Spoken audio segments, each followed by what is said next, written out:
జలములు ఆత్మజాలని ప్రేమ అన్నిటికన్నా మించిన ప్రేమే ఈ సన్నిధిలో నిలిపినది యేసయ్యా నీ సన్నిధిలో నిలిపినది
ఈరోజు మనము secret of Kingdom of haven, secrets అని అంటే దేవుని రాజ్యానికి వెళ్ళాలంటే మర్మంగా ఉంది. దేవుని రాజ్యం వెళ్ళడం అనేది ఒక మర్మంగా ఉంది. మర్మం అంటే మనకి బీరువా లాకర్లు తాళాలు ఉంటాయి, ఏటీఎం కార్డు పిన్ నెంబర్ ఉంటుంది, అది ఎవరికి ఇవ్వము కదా. అది ఒక మర్మంగా మనం ఎలాగైతే దాస్తామో సీక్రెట్గా, అలాగే దేవుని రాజ్యానికి వెళ్ళే మర్మం అన్నమాట. ఆ మర్మం ఏంటనేది అందరికీ తెలియదు. మరి అందరూ కూడా దేవుని సన్నిధి అనేది అనుభవించలేదు, దేవుని సన్నిధికి రాలేరు, దేవుని మాటలు వినలేరు, వినడానికి అవకాశం ఉండదు. కారణం ఏంటంటే ఇప్పుడు మనం పాట పాడుతున్నాము, దేవుని సన్నిధి, దేవుని యొక్క ప్రేమ అంటే దేవుని ఆజ్ఞలు గైకొనడము. ఆయన ప్రేమించేవారు ఆయన ఆజ్ఞలు గైకొంటారు. ఇప్పుడు ఆయన ప్రేమించిన వాళ్ళు మాత్రమే దేవుని యొక్క మర్మాలు తెలుసుకుని దేవుని రాజ్యం వెళ్ళగలరు. దేవుడు తెలియపరుస్తారు వాళ్ళకి. దేవుని ప్రేమించకపోతే దేవుని ఆజ్ఞలు గైకొనలేరు, వాళ్ళు దేవుని రాజ్యానికి రాలేరు. ముందు దేవుని సన్నిధికి రావాలి, చర్చికి రావాలి. ఇక్కడ హెబ్రీయులకు రాసిన పత్రిక 3వ అధ్యాయంలో మనం చూస్తే, కావున నేను ఆ తరము వారి వల్ల విసిగి వీరు ఎల్లప్పుడూ తమ హృదయాలోచనలో తప్పిపోవచ్చున్నారు. ఆలోచనలోనే తప్పిపోతున్నారట. నా మార్గములను తెలుసుకొనలేదు. ఆయన మార్గం ఏంటి? దేవుని రాజ్యానికి వెళ్ళడం. నేనే మార్గమును సత్యమును జీవమునైనాను, నా ద్వారా తప్ప ఎవరునూ తండ్రి యొద్దకు రారు అంటున్నారు.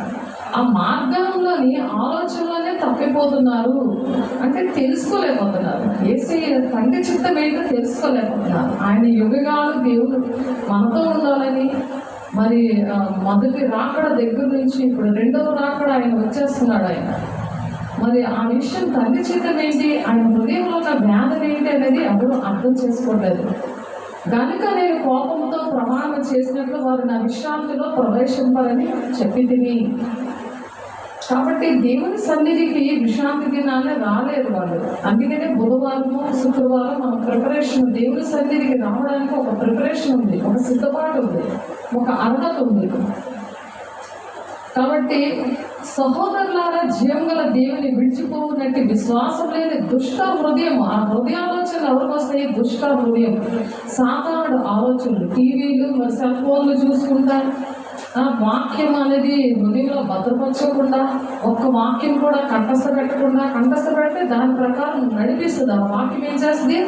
నడిపిస్తుంది. అది మన పాదములకు దీపమై ఉన్నది, మన త్రోవలకు వెలుగై ఉన్నది అని ఉంది మన 119వ కీర్తనలో. కాబట్టి మన ఆ వాక్యం ఏం చేస్తుంది? ఆ విశ్వాసం లేని ఆ జీవం గల దేవుని విడిచిపెట్టేస్తుంది. ఆ వాక్యం లేక, వాక్యం నీ హృదయంలో భద్రపరచుకోవాలంటే దేవుని సన్నిధికి రావాలి. సన్నిధికి రావాలంటే దేవుని ప్రేమించాలి, ఆయన ఆజ్ఞలు గైకొనాలి. దేవుడు నాకు తెలుసులే అని కాదు, దేవుని మాటలు హృదయంలో భద్రపరుచుకొని, మనసులోని హృదయంలో భద్రపరుచుకొని ఆ వాక్య ప్రకారం నడవాలి. సహోదరులారా, జీవం గల దేవుని విడిచిపోవునట్టు విశ్వాసం లేని దుష్ట హృదయం మీలో ఎవరి అందైనా ఒకవేళ ఉండినేమో అని జాగ్రత్తగా చూసుకోండి. జాగ్రత్తగా ప్రతిరోజు చెక్ చేసుకోండి. దుష్ట హృదయంగానే ఉందేమో, ఏదో దేవుడు నమ్ముకున్నాం కదా అని ఒక భ్రమలో ఉంటున్నారేమో, దేవునికి ఇష్టం, తండ్రి చిత్తం ఏంటో, తండ్రి ఏమనుకుంటున్నారు, అలాంటి వాళ్ళకి పరలోక రాజ్యం మర్మాలు తెలియపరుస్తాడంట ఆయన. అందరికీ ఇవ్వడు. మనం అందరికీ ఇస్తామా ఫీజు? మన ఇంటి తాళాలు ఎవరికైనా ఇస్తామా? చర్చి తాళాలు ఎవరికైనా ఇస్తామా? కాబట్టి దేవుడు పరలోక రాజ్య మర్మాలు అందుకనే ఆయన అలాగా రహస్యంగా ఉంచాడు. మరి హెబ్రీయులకు రాసిన పత్రిక 4వ అధ్యాయం 1వ వచనంలో కూడా ఆయన యొక్క విశ్రాంతిలో ప్రవేశించుదు మన వాగ్దానం ఇంకా నిలిచి ఉండగా మీలో ఎవడైనా ఒకవేళ ఆ వాగ్దానం పొందకుండా తప్పిపోవునేమో అని భయం కలిగి ఉండును. దేవుడు వాగ్దానం ఏంటంటే ఈ రహస్యాలన్నీ కూడా దేవుని రాజ్యానికి, దేవుని మార్గానికి వెళ్ళే రహస్యం. అవి ఉపమానాల్లో, ప్రవచనాల్లో ఉన్నాయి. ఆ ప్రవచనం నెరవేర్పు ఎప్పుడు జరుగుతుంది? దేవుడు ప్రేమించిన వారికి వాళ్ళు నెరవేర్పు జరిగిందనేది వాళ్ళు గుర్తించగలుగుతారు. ఆ గుర్తించాలంటే దేవుడు ప్రేమించాలి, దేవుడి సన్నిధికి రావాలి. ఆ విశ్రాంతి దినాన్ని ప్రవేశించడానికి నీకు అర్హత లేదు అన్నట్టుగా ఉండకూడదు. అర్హత తెచ్చుకోవాలి. దేవునికి ఇష్టంగా నడిచినప్పుడు, ఆయన ప్రేమించి ఆయన ఆజ్ఞలు కైకుంటున్నప్పుడు సహవాసము, ప్రార్థనలు సహవాసము, రొట్టె విచ్చుటందు ఎడతెగక ఉన్నప్పుడు ఆయన మరణాన్ని ప్రచురిస్తారని మొదటి కొరింథీ 11:26 ఉంది. ఆయన మరణాన్ని ప్రచురణ చేయాలి. ఆయన ఎందుకు చనిపోయారు? మన పాపముల కోసం, మన శాపముల కోసం. అలాగ ప్రాణం పెట్టాడు ఆయన. అలా ప్రాణం పెట్టి మీరు కూడా ఆ ప్రాణం పెట్ట బద్దులై ఉన్నారని మొదటి యోహాను 3:16 ఉంది. మనం కూడా ఆయన గుణాలతో ఆయన పోలి నడవాలి. అలాంటి వారికి దేవుడు రాజ్యానికి వెళ్ళే మర్మాలు దేవుడు బోధిస్తారు. వారికి ప్రకటింపబడినట్లు మనకును సువార్త ప్రకటించబడిన కానీ వారి వినిన వారితో విశ్వాసము గలవారై కలిసి ఉండలేదు కనుక విన్న వాక్యము వారికి నిష్ప్రయోజనమాయను. వింటున్నారు కానీ కలిసి ఉండట్లేదు. వాళ్ళు ఇష్టం వచ్చినట్టు వస్తున్నారు, వాళ్ళు ఇష్టం వచ్చినట్టు వెళ్ళిపోతున్నారు. వాళ్ళకి ఏమన్నా అవసరాలు ఉన్నాయనుకో, శరీరకి సంబంధమైన ఉద్యోగాలు, ఊళ్ళో బాగోపోవడము, ఏంటి భర్త మాట వినట్లేదు, తాగుతున్నాడనో, ఏదో పిల్లలకి కాలేజీలో లేక సీటు కావాలని, పిల్లలు హాస్టల్లో జాయిన్ అవ్వాలి, ఇలాంటివన్నీ కూడా శరీర సంబంధమైనవి. ఆ భిన్న వాక్యం ఏంటవుతుంది? ఆ శరీర సంబంధంగా అవసరాల కోసం వచ్చిన వాళ్ళు సంబంధమైనవి వెతుకుతా దేవునితో కాంటాక్ట్ పెట్టుకొని, దేవుని సేవకులతో కాంటాక్ట్ పెట్టుకొని తర్వాత హాయ్ బాయ్ అన్నట్టు విడిచిపెట్టేసి వాళ్ళకి ఆ వాక్యం ఏంటవుతుందంటే ఆ భిన్న వాక్యం వారికి నిష్ప్రయోజనమైనదాయను. ఆ భిన్న వాక్యం ఏంటంటే అదేమీ కూడా గుర్తుండదు వాళ్ళకి. సాధారణ ఇలా భిన్న వాక్యం వెంటనే ఎత్తుకుపోతాడని మత్తయి 13:13 ఉంది. ఐహిక విచారాలు, ధనమోసం వల్ల మొక్కని ఆ ముళ్ళు అని చేస్తూ ఉంటే ఇలాంటివన్నీ కూడా ఉండకూడదు. దేవుని రాజ్యానికి వెళ్ళే మర్మాలనేవి అట్టి విధంగా నేర్చుకోవాలి. మరి ఫిలిప్పుతో దేవుడు మాట్లాడతాడు. అపోస్తల కార్యం 8వ అధ్యాయంలో ఉంటుంది అది. ఆయన ఏంటంటే దేవుని మాటలు వినడానికి చాలా ఇష్టపడుతున్నాడు. అది మనం ఒకసారి చెప్పుకున్నాం, ఆదివారం అనుకుంటాను చెప్పుకున్నాం. ఇథియోపియా నుండి యెరూషలేముకి చాలా మైళ్ళు దూరము దేవుని సన్నిధికి, అంటే దేవుని చర్చికి వెళ్తున్నాడు. వెళ్తూ మధ్యలోని రథములోని బైబిల్ చదువుతున్నాడు. అది యెషయా 53వ అధ్యాయం. అందులోని యేసయ్య కోసం ఉంటుంది. యేసయ్య గొర్రె పిల్లగా వచ్చి, అంటే అది ఉపమానంలో ఉంది. ఆ గొర్రె పిల్ల అనేది ఎవరి కోసం చెప్తున్నాడు అది ఏమీ అర్థమవట్లేదు. చదువుతున్నాడు కానీ అది ప్రవచనంలో లేదు. అది అంటే యెషయా ప్రవక్త గారు యేసయ్య కోసం మరి ప్రవచనం చెప్తున్నాడు. అందులో ప్రవచనం అర్థమవుతుంది, ఉపమానం అర్థమవుతుంది. కానీ ఎవరైనా నాకు బోధించకపోతే ఎలాగ అర్థమవుతుంది అని బాధపడతాడు. చదువుతున్నాడు కానీ అర్థం అవట్లేదు. అప్పుడు ఫిలిప్పు తోటి పరిశుద్ధాత్మ దేవుడు మాట్లాడతాడు. పరిశుద్ధాత్మ స్వరము. మనం వాక్యానికి విధేయత చూపించి ఆయన ప్రేమిస్తున్నాం అనుకో, మనం కూడా ఆ స్వరం వినగలం. ఎవరు అటువంటి బాధలో ఉన్నారో వాళ్ళ దగ్గరికి మనం తీసుకెళ్ళి ఇప్పుడు ఫిలిప్పుని ఆ రథంలో వెళ్తుంటే ఫిలిప్పుతో మాట్లాడుతుంటారు. నువ్వు ఆ యెషయా 53వ అధ్యాయం చదువుతున్నాడు, అతనికి అర్థమయ్యేలాగా నువ్వు చెప్పు అని చెప్పి పరిశుద్ధాత్మ దేవుడు మాట్లాడుతున్నాడు. ఆ స్వరం వినగలిగే చెవులు ఉండాలి. సినిమాలు, టీవీలు, మరి మనుషుల మాటలు ఏం వండుకుందాం ఈరోజు, ఎలాంటి శరీర సంబంధమైనది, ఏమి తిన్నమా, ఏమి త్రాగమా, ఏం భుజిద్దామా అని చెత్త పెట్టుకున్నారనుకో, మొదట నీతిని రాజ్యాన్ని వెతకకుండా. మత్తయి 6:33 ఉంటుంది కదా.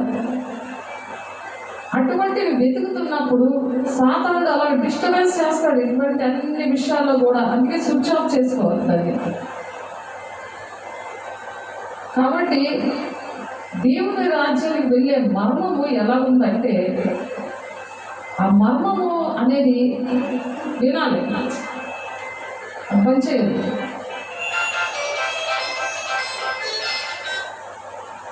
ఆ మర్మం అనేది దేవుడు దుఃఖపడి వెళ్ళిపోతాడు. ఆ మర్మాలు వాళ్ళకి అర్థం ఇలాంటి శారీరక సంబంధంగా ఉన్నారనుకో, అదే సీఎం లేకపోతే కలెక్టర్ గారు వచ్చి నీకు ఆఫర్ అంటే నీకు పథకాలు ఇవన్నీ విషయంలో నువ్వు ఉన్న పరిస్థితుల నుండి నేను విడిపిస్తానంటే నువ్వు ఏం చేస్తావు? నువ్వు ఇంటికి వెళ్ళిపోదా అని పంపించేది.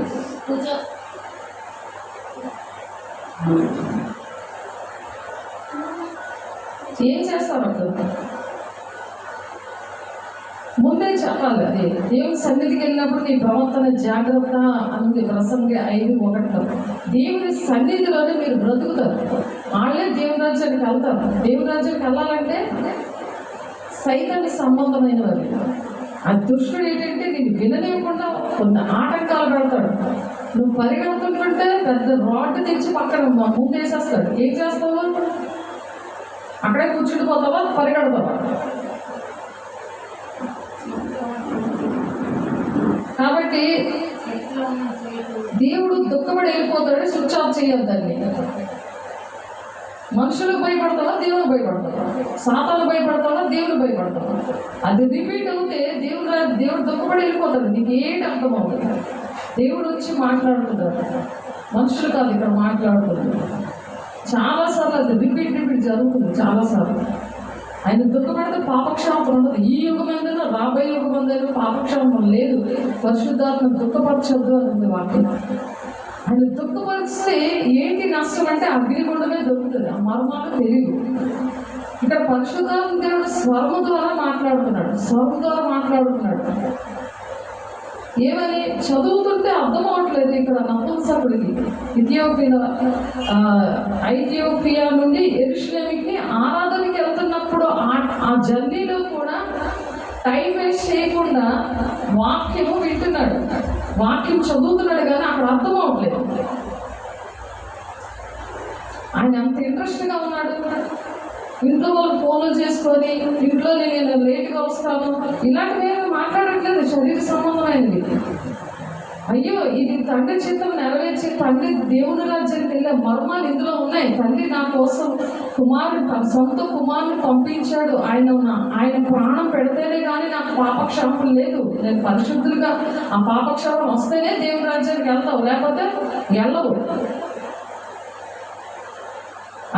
అనే మర్మాలు అందులో దాచిపెట్టాడు.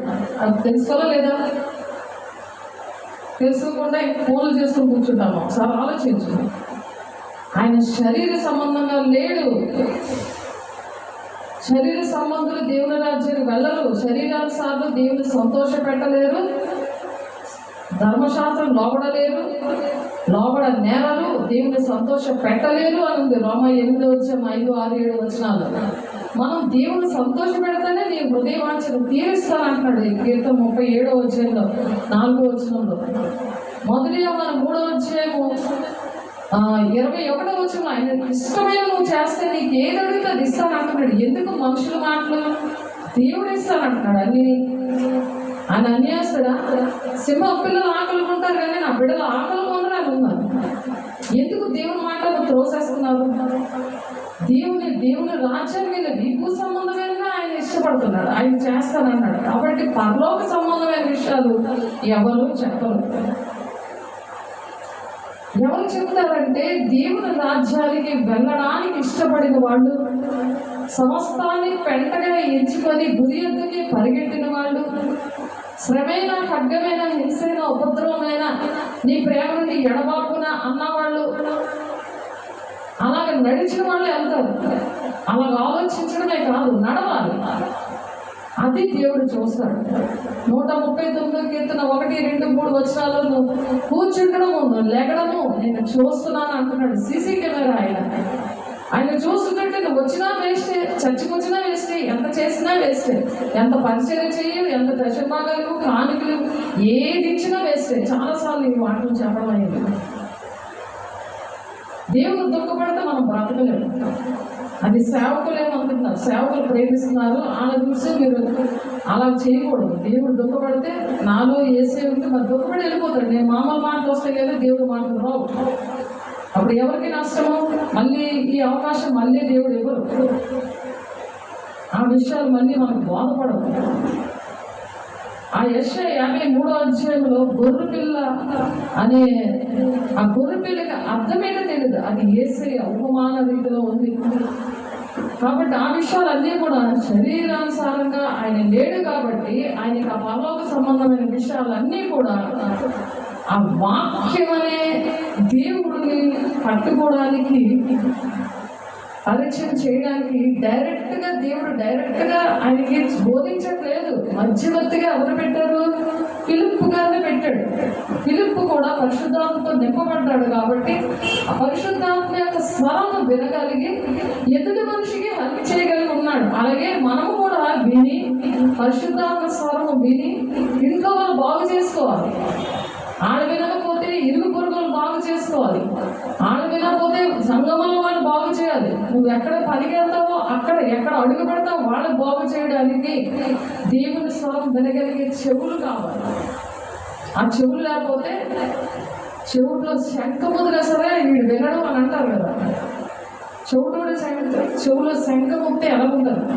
అందుకని హెబ్రీలు 5వ అధ్యాయంలో ఉంటుంది. దానికోసం వివరించి చక్కగా ఉంటుంది. హెబ్రీలు రాసిన పత్రిక 5వ అధ్యాయం 12వ వచనం.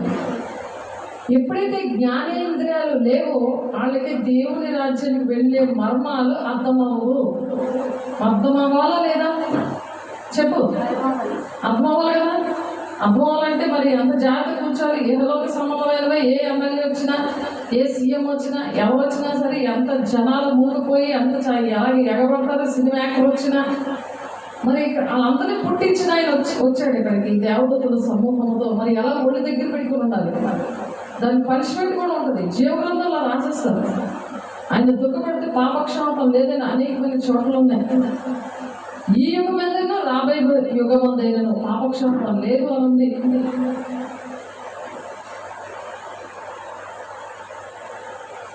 అస్తమాటికి ఆ విషయాలు చెప్పరు కదా.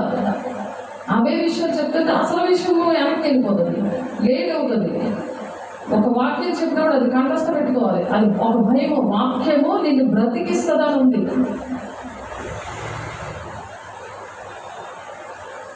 మత్తయి సువార్త 12వ అధ్యాయము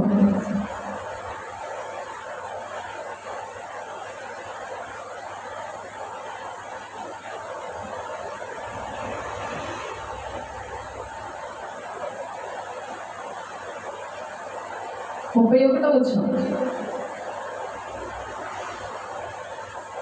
బాగా విని హృదయంలో భద్రపరచుకోండి.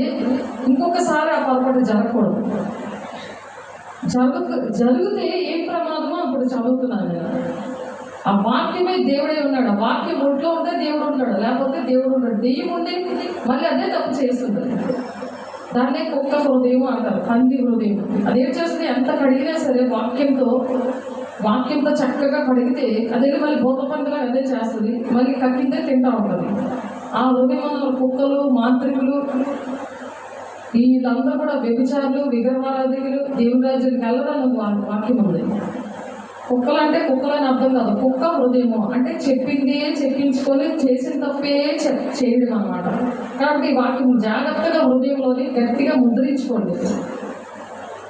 అలా ఉన్న దేవుని రాజ్యం కావాలి, దేవుని రాజ్యానికి వెళ్ళాలి, మర్మాలు దేవుడు నాకు నేర్పించాలి. ఇంటి తాళాలు అందరికి ఇవ్వరు కదా. పరలోక రాజ్యం తాళం చెవులు నీకు ఇస్తున్నానని పేతురు గారితో చెప్పాడు. నన్ను ఎవరు అనుకుంటున్నారంటే ఎవరో చెప్పలేదు. కొందరు ఇర్మియా అని, 100 మంది ప్రవక్త అని, అందరూ అలా చెప్తుంటే పేతురు ఒక్కడే చెప్తాడు, నువ్వు దేవుని కుమారుడివి అని.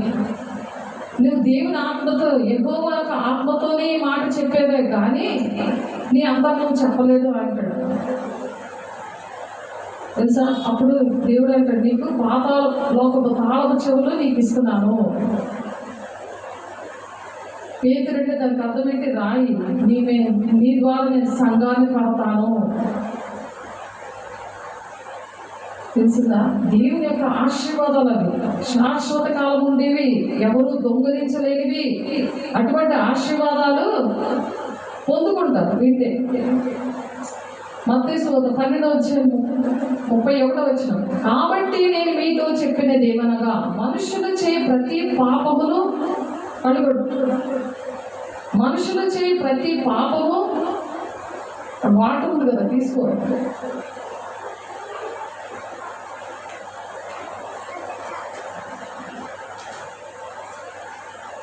వినాలి. కాబట్టి నేను మీతో చెప్పినది ఏమనగా, ఏం చెప్తున్నారు దేవుడు?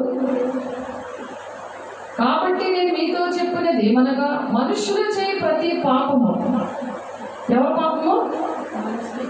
గట్టిగా చెప్పాలి. మనుషులు చేయు ప్రతి పాపము దూషణయు వారికి క్షమించబడును, కానీ ఆత్మ విషయమైన దూషణకు పాపక్షమాపణ లేదు.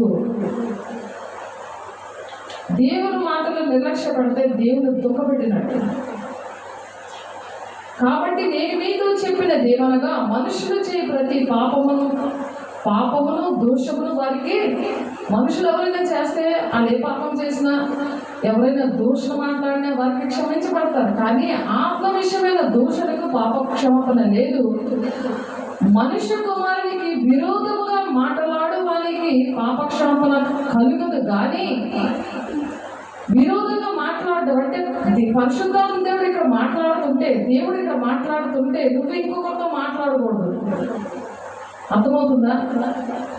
మనుష్య కుమారుని విరోధముగా మాట్లాడు వారికి పాపక్షమాపణ కలదు, కానీ పరిశుద్ధాత్మకి విరోధముగా మాట్లాడు వారికి ఈ యుగమందైనను రాబో యుగమందైనను పాపక్షమాపణ లేదు.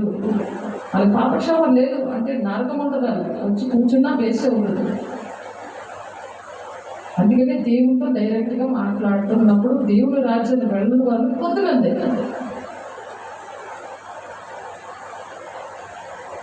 కొంతమంది కాబట్టి ఇంకొక దగ్గర కూడా మనం యోహాను సువార్త 6వ అధ్యాయం 66వ వచనంలో మాట ఉంది, సరిగ్గా వినాలి. సిద్ధపాటు అంటే బుధవారం, అందుకే సిద్ధపరుస్తారు. ఎన్ని రోజులు సిద్ధపడి ఎప్పుడు వచ్చి ఇదే తంట అయితే ఎలాగవుతుంది?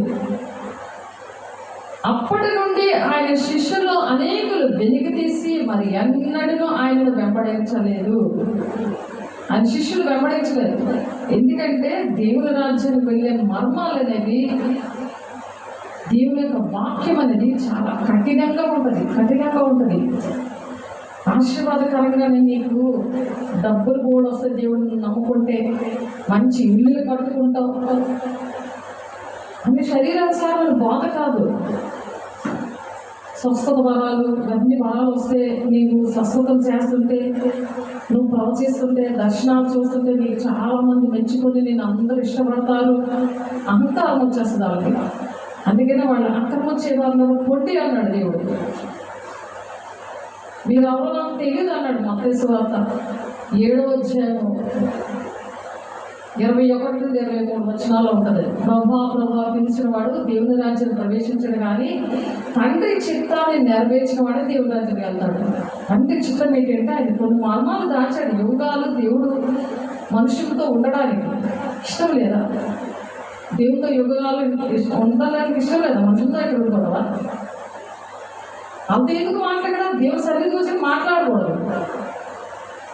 సీసీ కెమెరా ఉందనే మన ప్రసంగి నీ ప్రవర్తన దేవుని సన్నిధిలో నీ ప్రవర్తన జాగ్రత్త. సన్నిధికి దేవుడు తెచ్చాడంటే అందరూ వచ్చేది.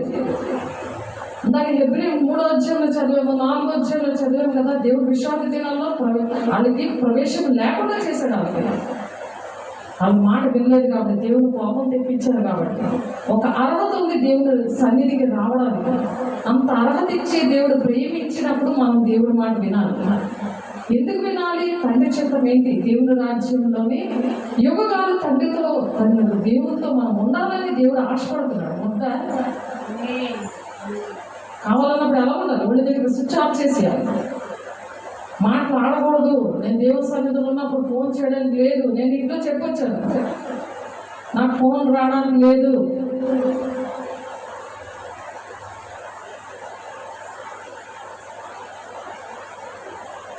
మా ఇంట్లో నేను చెప్పొచ్చాను, ఫోన్ చేయొద్దు, నేను ఇంటికి వచ్చే వరకు ఫోన్ చేయొద్దు. ఎందుకు? నేను దేవుడి రాజ్యానికి వెళ్ళాలి, నా దేవుడి మాటలు వినాలి, అనేక మందికి మాటలు చెప్పాలి. నేను ఆ ప్రేమను, దేవుని ప్రేమను అనుభవించాను. నీ ద్వారా ఎవరు వద్దా? మీ ఇంటి వాళ్ళని తీసుకెళ్ళవా? దేవుని రాజ్యాన్ని తీసుకెళ్ళవా? ఎన్నిసార్లు చెప్తారు విషయాలు? పరిశుద్ధాత్మ దుఃఖపెట్టకూడదు అసలు. ఇంటి దగ్గర స్విచ్ ఆఫ్ చేసుకుని రావాలి. స్విచ్ ఆఫ్ చేస్తే ఏది మాట విన్న వాళ్ళతోటే మూర్ఖులవి తరం వారు వేరే ఉండమన్నాడు. అందుకే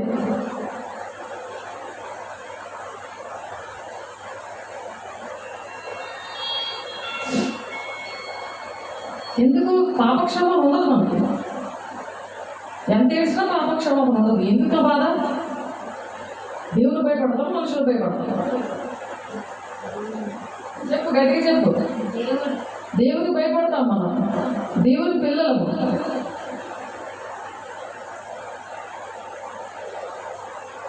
65వ వచనం, యోహాను సువార్త 6వ అధ్యాయం 65వ వచనం. మరియు ఆయన తండ్రి చేత వారికి కృప అనుగ్రహింపకుంటే ఎవడునూ నా యొద్దకు రాలేడని ఈ హేతువును బట్టి మీతో చెప్పితిన నేను. ఆయన కృపను బట్టే మనం దేవుని సన్నిధిలో ఉన్నాము. ఎవరు దేవుని దగ్గర రాలేరు. ఆయన కృపను బట్టే. ఆయన క్షమించి ప్రేమిస్తారు. ఎంతకాలం ఆయన కృప ఉంటుంది? మనం నేర్చుకోవాలి. అన్నిసార్లు నేర్పిస్తారు. అప్పటి నుండి ఆయన శిష్యులు అనేకులు వెనుక తీసి మరి ఎన్నడూ ఆయన వెంబడించలేదట. కాబట్టి యేసు మీరు కూడా వెళ్ళిపోవాలని అనుకుంటున్నారా అని 12 మంది శిష్యులు కూడా అడుగుతున్నాడు. 70 మంది శిష్యులు వెళ్ళిపోయారు. ఎందుకంటే యేసు శరీరము రక్తము తీసుకోవడానికి ఇది చాలా కఠినమైన మాట. ఆ విషయంలో ఇది చాలా కఠినమైన మాట.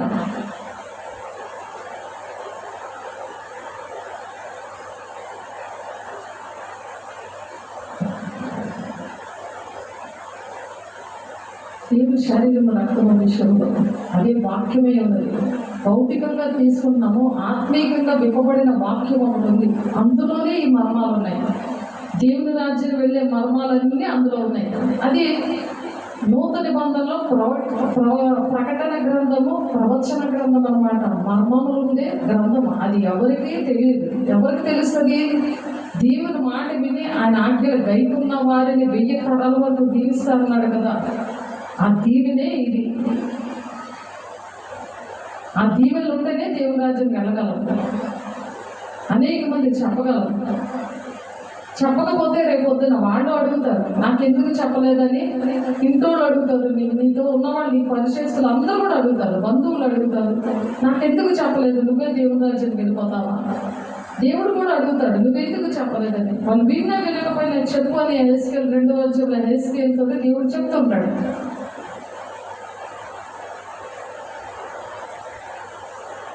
ఎందుకు రాలేకపోతున్నారు దేవుని సన్నిధికి? అర్థమవుతుందా? శరీరానుసారమైన బోధలు విని, శరీరానుసారమైన కోరికలు పెట్టుకొని దేవుణ్ణి శారీరకంగా అనుకుంటున్నారు. ఆయన ఆత్మస్వరూపే ఉన్నాడు. కాబట్టి మనం కూడా ఆత్మస్వరూపులాగా, మనం కూడా పరిశుద్ధాత్మతో నింపబడితేనే అర్థమవుతాయి. బుధవారం చెప్పుకున్నాం, మనుష్యాత్మ, దేవుని ఆత్మ, అపవిత్రాత్మ, బ్రహ్మపక్ష ఆత్మ కోసం. ఈ ఆత్మలు ఉంటే వాళ్ళు వెళ్ళలేరు. దేవుని ఆత్మ దేవుని సంగతులకి అర్థం చేసుకుంటుందని మొదటి కొరింథీ 9:10 వచనాలు ఉంటాయి. అది కూడా చాలాసార్లు చెప్పుకున్నాం. దేవుడు ప్రేమించే వారికి ఏమి సిద్ధపరిచినా అవి కంటికి కనబడలేదు, చెవికి వినబడలేదు, హృదయానికి గోచరము కాలేదంటే ఈ గోచరము అంటే ఏంటి? మర్మం అన్నమాట. అది హృదయానికి అర్థం అవ్వట్లేదు. ఆ మర్మం అర్థం అవ్వట్లేదు. దేవుని రాజ్యానికి వెళ్ళే మర్మం అర్థం అవ్వట్లేదు. దీన్ని ఏంటంటే అక్షరార్థంగా బోధిస్తారు.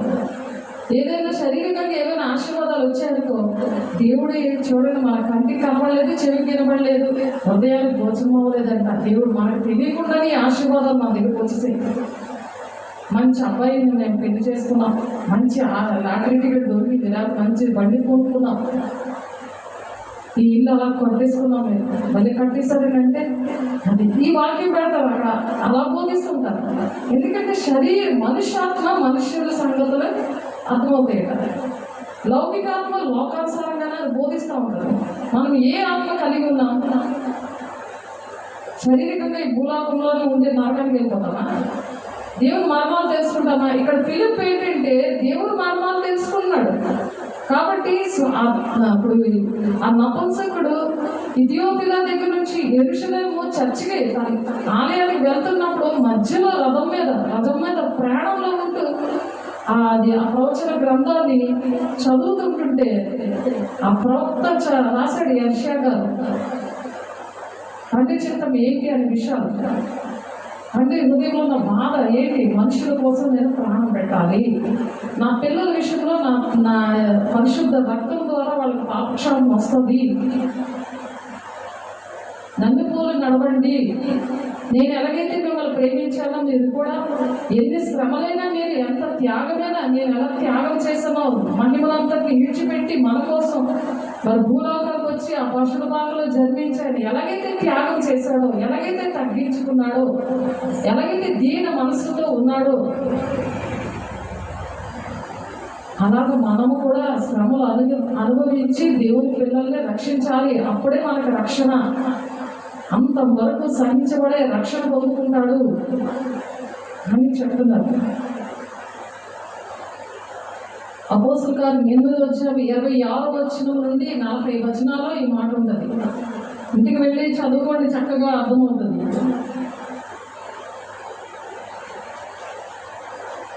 ఆనాడు శిష్యులు ఇది అంగీకరించారు, యూదులు అంగీకరించలేదు.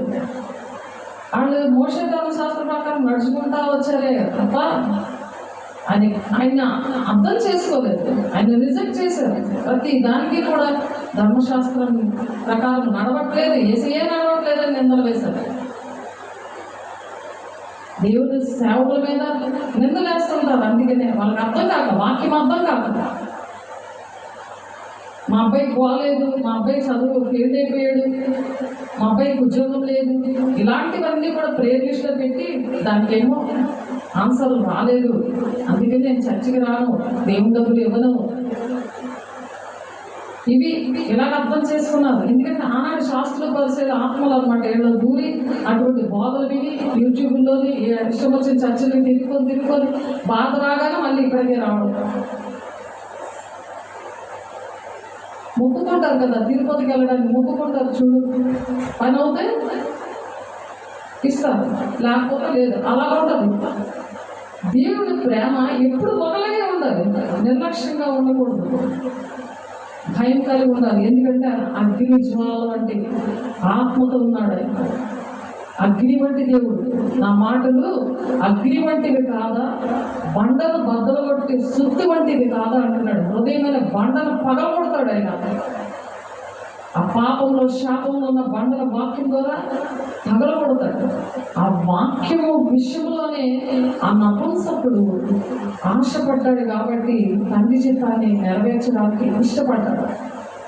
ఆయనకి ఆ మర్మాలు తెలిసాయి కాబట్టి ఆ మర్మాలు తెలియకుండా దుష్టుడు ఎన్ని ఆటంకాలు పరిచినా అవన్నీ కూడా అధిగమించి ప్రతి పరిస్థితుల్లో ఓర్చుకొని దేవుని విషయాలు నేర్చుకొని అనేకమైన బిడ్డలకి ప్రకటించాలని ఈ మర్మాలు దేవుని పిల్లలకి మాత్రమే పరలోక రాజ్యం వెళ్ళే మర్మాలు బోధించాడు. అందులో శిష్యులు నేర్చుకున్నారు. మత్తయి సువార్త 13వ అధ్యాయం 10-11 వచనాలు ఈ మాటలు ఉన్నాయి, మీకోసం చదువుతున్నాను. తర్వాత శిష్యులు వచ్చి నీవు ఉపమాన రీతిగా ఎందుకు వారితో మాట్లాడుచున్నావని ఆయన అడుగుగా ఆయన వారితో ఇట్లా నేను పరలోక రాజ్య మర్మములు ఎరుగుట మీకు అనుగ్రహింపబడినది కానీ వారికి అనుగ్రహింపబడలేదు.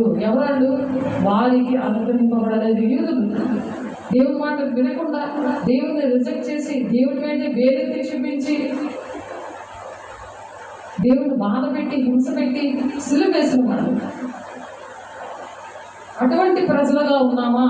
వారిలో ఉన్నామా? వారికి అనుగ్రహింపబడలేదు. దేవుని పిల్లలకు మాత్రమే దేవుని యొక్క మర్మాలు అనుగ్రహింపబడ్డాయి. పరలోక రాజ్య మర్మములు ఎరుగుట మీకు అనుగ్రహింపబడినది. ఎవరికి? మనకు అనుగ్రహించబడింది.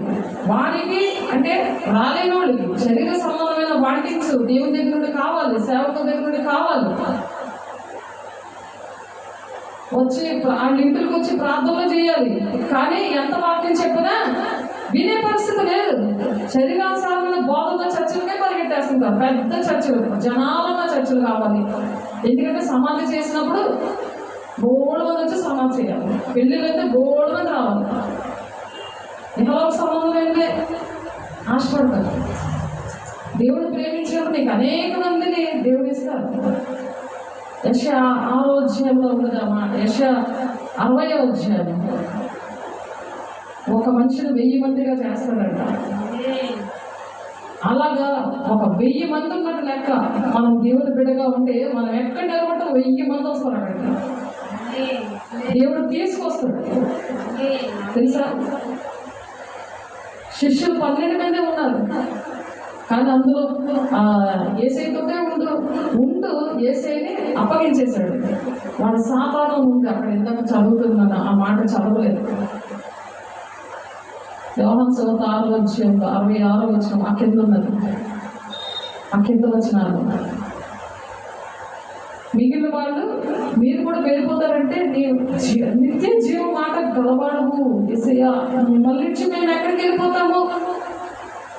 నిత్య జీవము అంటే పరలోక రాజ్యం యొక్క మర్మాలు తెలియపరిచే దేవుడువు నువ్వు. లేకపోతే నీవే మార్గము సత్యము మాకు జీవమైన, నీ వల్ల మేము బ్రతుకుతాం, యుగాలు నీతోటే ఉంటాం, మేము ఎక్కడికి వెళ్ళిపోతాం అని పేతురు కన్నీళ్ళు పెట్టుకుంటాడు. అటువంటి కన్నీరు ఉందా? మళ్ళీ చేసిన తప్పే మరి చేయకూడదు. పాపక్షేమం ఉండొద్దని ఈ యుగమందు రాబోయే యుగమందే. పాపక్షేమం లేకపోతే దేవుని రాజ్యం దక్కదు. అది ఆలోచించుకొని మన మనుషుల వైపు చూడకూడదు, దేవుని వైపు చూడాలి. ఇక్కడ అందుకే మత్తయి 13వ అధ్యాయం 10-11 వచనాలు అందరికీ అనుగ్రహించబడలేదు దేవుని మర్మాలు అని చెప్తున్నారు. అలాగే మార్కు సువార్త 4వ అధ్యాయము 10-12 వచనాల్లో ఆయన ఒంటరిగా ఉన్నప్పుడు 12 మంది శిష్యులతో కూడా ఆయన చుట్టూ ఉండిన వారు ఆ ఉపమానమును గురించి ఆయన అడిగింది. ఒంటరిగా ఉన్నప్పుడు, ఉపమానం కోసం ఒంటరిగా ఉన్నప్పుడు, యేసయ్యా నువ్వు ఆ ఉపమానం అందరికి బోధిస్తున్నావు కదా, మాకు అర్థమవలేదు, ఒకసారి చెప్పవా అని అడిగారు. మళ్ళీ ఎందుకంటే వాళ్ళు ఎప్పుడు కూడా ఏమి తిన్నామా, ఏమి త్రాగుతామా, ఏమి పూజిద్దామా అని యేసయ్యతోనే అలాగా తిరిగేవారు. అంతే. పరిచర్యకి వెళ్ళినప్పుడు సేవకులతో పాటు మరి మీరు కూడా రావాలి. వచ్చినప్పుడు నేర్చుకుంటారు. అప్పుడు శిష్యులు కూడా నేర్చుకుంటున్నారు. ఎప్పుడైతే మేడగదిలోనే పరిశుద్ధాత్మను పొందుకున్నారో అక్కడ నుంచి వేసే అవసరం లేకుండా వాళ్ళు ఒంటరిగా వెళ్ళి అద్భుత కార్యాలు చేశారు. ఎంగ్లాపల్లి పిల్లలు అలాగే చేశారు, ఇక్కడ జాలగుంట పిల్లలు అలాగే చేశారు, అరకువేలి పిల్లలు కూడా అలాగే చేశారు. నేను లేకుండానే చేశారు ఎన్నో కార్యాలు. అందుకైనా దేవుని రాజ్య మర్మం మీకు అనుగ్రహింపబడినది. కానీ వెలుపల నుండి వారు ఒకవేళ దేవుని వైపు తిరిగి పాపక్షాపణ పొందుదురని వారు చూచుటకైతే చూచియు కనుగొనకయును, వినుటకైతే వినియు గ్రహింపకయు ఉండుటకును అన్నీ ఉపమాన రీతిగా వారికి బోధించబడుచున్నవని వారితో చెప్పాను. వెలుపలి ఉన్న వాళ్ళకి దేవుని మాటలు అర్థం కావు. వాళ్ళు కంటిన్యూగా మనతో లేనప్పుడు వాళ్ళకి అర్థం కావు. వాళ్ళు ఏదో అవసరాలకి మతలబుగా వచ్చిన వాళ్ళకి వాక్యం అర్థం కాదు. వాళ్ళు ఎలా ఉంటారంట?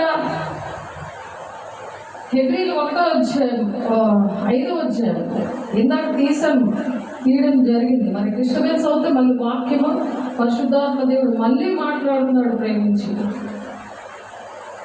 ఎవరికి అర్థమవుతుంది? హెబ్రీలు రాసిన పత్రిక 12వ అధ్యాయం 5వ అధ్యాయము 12వ వచనం ఎవరికి అర్థమవుతుంది? కాలం బట్టి చూస్తే మీరు బోధకులుగా ఉండవలసిన వారే ఉండగా దేవోక్తులలో మొదటి మూల పాఠంలో ఒకడు మీకు మరలా బోధించవలసి వచ్చి ఉండేను. కాలం బట్టి చూస్తే మీరు బోధకులై ఉండాలి, కానీ మళ్ళీ మూలపాఠాలు, మొదటి మూలపాఠాలు అంటే ఏబిసిడి మళ్ళీ బోధించాలి, అర్థాలు మళ్ళీ బోధించాలి. నువ్వు చూస్తే టీచర్ అయిపోవాలి పాటికి కదా.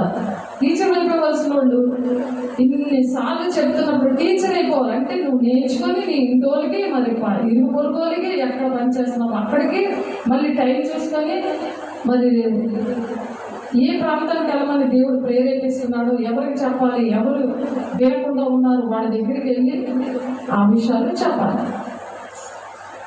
కాలం బట్టి చూస్తే ఎలా ఉండాలంట, మీరు బోధకులుగా ఉండవలసి వారే ఉండగా దేవోక్తుల్లో మొదటి మూల పాఠంలో ఒకటి మీకు మరలా బోధించవలసి వచ్చిన మీరు పాలు తాగవలసిన వారే కానీ బలమైన ఆహారం మీకు తగదు.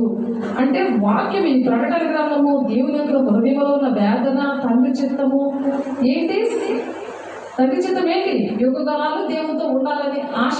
మొదటి రాకడలో అది జరగలేదు. ఆదాము అవ్వల విషయంలో ఆ మాట వినక పాము మాట విన్నారు, ఇప్పుడు కూడా పాము మాట వింటున్నారు. అబద్ధ బోధలు, అనేకమైన అబద్ధ బోధకులు ఉన్నారు. మీరు పరీక్షించుకోండి ఏ ఆత్మలు బయలుదేరుతున్నాయని. మొదటి యోహాను 1:4 ఉన్నది. మీరు పరీక్షించుకోండి అని చెప్తుంటే ఏ బోధ పడితే ఆ బోధకి వెళ్ళిపోతున్నారు. ఎందుకంటే ఎక్కడైనా దేవుడే కదా అనుకుంటున్నారు. వీళ్ళేంటంటే పాలు తాగవలసే పరిస్థితుల్లోనే ఉన్నారు. తండ్రి చిత్తం ఏంటో తెలుసుకోలేని పరిస్థితుల్లో ఉన్నారు. బలమైన ఆహారం వారికి తాగదు. ఎందుకంటే ప్రకటన గ్రంథము దేవుని యొక్క మర్మములతో కూడిన ఉపమానాలు, ప్రవచనాలు, దేవుని రాజ్యం వెళ్ళే మర్మాలు, దేవుని రాజ్యం వెళ్ళడానికి మర్మాలు మనం నేర్చుకొని అనేక మంది దేవుని రాజ్యాన్ని తీసుకెళ్లే విషయాలు వాళ్ళకి తెలియవు, అర్థం అవ్వట్లేదు. అందుకనే పాలు తాగే పరిస్థితి వాళ్ళది అని చెప్తున్నారు. ఇప్పుడు సూర్య ఉన్నాడు, సూర్య ఇంకా పాలు తాగుతుంటే ఎలా ఉంటుంది? అది 20 సంవత్సరాలు వచ్చినా పాలు తాగుతూ ఉంటే, అన్నం తినకపోతే, చికెన్ బిర్యానీ తినకపోతే ఎలా ఉంటుంది నీ ప్రాణం? అలాగే దేవుడు కూడా అలాగే ఆత్మీయ తల్లిగా నేనేంటి ఏసేంటి అలాగే ఏడుస్తాడు. అందుకనే వాక్యము అర్థం అవ్వట్లేదు. వాక్యం ఎందుకు అర్థం అవ్వట్లేదు? పాలు తాగే పరిస్థితి అంటే శరీరానుసారమైన బోధ. ఏం పర్వాలేదమ్మా, నీకోసం నేను ప్రార్థన చేస్తాను, నీ కొడుకు బాగుంటాడు, నీ భర్త బాగుంటాడు. ఈ పరిస్థితులు ఏంటంటే పాలు తాగే పరిస్థితులు. శరీరానుసారమైన ప్రార్థనలో అటువంటి బోధ విన్నప్పుడు వాళ్ళకి ఏంటంటే ఈ మర్మాలు, తండ్రి యొక్క చిత్తం అనేది అర్థమవుతుంది. సిద్ధపాటు లేకపోతే సాతానుడు అలాగే ఏర్పడి చేస్తూ ఉంటాడు. నాకు లోబడి దుష్టుని ఎదిరించాడు, నా దగ్గర పారిపోయిన మాట రావట్లేదు నోట్లో నుంచి. అలా మాట అంటే అలా రాదు కదా. చర్చిలో ఎప్పుడు ఇక్కడ ప్రార్థన చేస్తుంటే అది రాదు. తాళాలు ఇచ్చి చర్చికి వచ్చి అస్తమాటి ప్రార్థన చేసుకోవాలి. ఇంట్లో ఉన్నా సరే ప్రేయర్ వాటర్, ప్రేయర్ వాడి ప్రార్థన చేసుకోవాలి.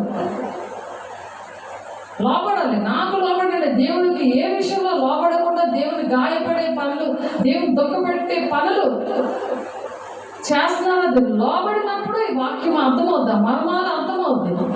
దేవుని రాజ్యం నేను వస్తానయ్యా, నీకు ఇష్టంగా నేను ఉంటానయ్యా, నీ చిత్తానుసారంగా నేను నడుస్తానయ్యా, పాలు తాగే పరిస్థితుల నుండి నన్ను విడిపించయ్యా, బంధకాల నుండి ఏసునామములో నేను విడిపిస్తున్నావయ్యా, నీకు వందనాలు అని చెప్పి దేవునికి లోబడి దుష్టుని ఎదిరించాలి.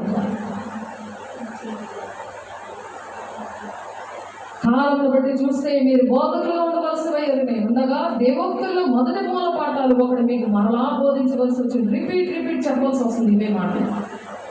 కానీ రేపొద్దున సాక్ష్యం, ఆదివారం సాక్ష్యం రావాలి, వాక్యం వినగానే సాక్ష్యం రావాలి. దేవునికి సాక్షిగా ఉండాలి. మనం వినేసి విడిచిపెట్టే వారికి కాదు, దేవుడు దుఃఖపడతాడు. మరియు పాలుతాను ప్రతివాడులో శిశువే గనక నీతి వాక్య విషయంలో అనుభవం లేని వాడే ఉండను. శిశువు, చిన్నపిల్లడు ఏదైనా పని చేయగలడా? వాక్యం అర్థం అవుతుంది. చిన్నపిల్లడు వెళ్ళిపోయాడు కదా, వాక్యం అర్థం అవుతా. శిశువు వాక్యం అర్థం అవుతుంది. నాకు వాక్యం అర్థం కావట్లేదు అని తిరగబడ్డం కాదు. 10-15 సంవత్సరాలుగా వాక్యం అదే చెప్తుంటుంటే అర్థమవట్లేదు నాకు వాక్యం అని అంటే అది ఎవరిది? అది ఎవరి లోపం? అది సరి చేసుకోవాలి కదా. కాలంను బట్టి చూస్తే మీరు బోధకులు అవ్వాలి. అనేక మంది మీరు బోధ చేయాలి. ఈ విషయాలన్నీ వినేసి నీ పనులు చేసుకుని మళ్ళీ ఏమి తిందుమా, ఏమి త్రాగుమా, ఏమి బుజ్జిమా అని చింత పెట్టుకొని నువ్వు నీతిని రాజ్యాన్ని వెదకుండా మీక 4-10 ప్రసవ వేదన కలిగి నువ్వు బిడ్డలు కనాలి.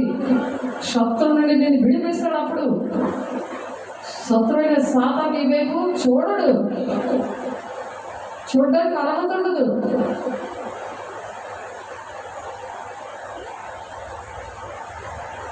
వయస్సు వచ్చిన వారు అభ్యాసం చేత మేలు కీడులను వివేచించుటకు సాధకము చేయబడిన జ్ఞానేంద్రియములు కలిగి ఉన్నారు కనుక బలమైన ఆహారము వారికి తగును. జ్ఞానేంద్రియాలు అంటే టచ్ చేస్తే నీకు, ఎవరైనా టచ్ చేస్తే నీకు తెలుస్తుంది. కుష్ఠరోగంతో ఉన్నవాడికి టచ్ చేస్తే పిండితో కూర్చున్నా తెలుస్తుందా? పిండితో కూర్చున్నా తెలుస్తుందా? చెప్పు, తెలుస్తుందా లేదా? మరి తెలియలేనప్పుడు అలాగే వాక్యం చెప్తుంటే అర్థం కాదనమాట. అర్థమైనట్టు ఎలా ఊపుతారు కానీ నోటితో చెప్పడానికి అవసరం అంటే అనిపించదు. దేవుని ఆత్మ ఉన్నప్పుడు ఏంటంటే మళ్ళీ ఇంకొకసారి అలాగా ఉండదు. జ్ఞానేంద్రియాలు అంటే ఆ వాక్యం ఒంట్లోకి వెళ్తుంది, అది ఒంట్లోకి నిండిపోతుంది. అప్పుడు దేవుడు స్వరం వినగలదు. ఇప్పుడు పిలుపు ఎలాగైతే దేవుని స్వరం విన్నాడో, పరిశుద్ధాత్మ స్వరం విన్నాడో, విని ఇంకొకరు రక్షించడానికి, ఆ నపుంసకుడిని రక్షించడానికి వెళ్ళాడు. విన్న వాక్యాన్ని పరిశుద్ధాత్మ దేవుడి దగ్గర విన్న వాక్యాన్ని ఏం చేశాడు? నపుంసకుడికి చెప్పాడు. ఆ ఆత్మను రక్షించాడు. అడుగుతున్నాడు, నీకు అర్థమవుతుందా ఆ యెషయా గ్రంథం అంటే? ఒకడు నాకు బోధించబోదు, నాకు ఎలాగ అర్థమవుతుంది అని అంటున్నాడు. మరి ఈ విషయాలు తెలుసుకొని పుట్టినది మంచం కింద కొంచెం కింద పెడితే, దీపస్తంభం మీద పెట్టడం అంటే ఏంటి?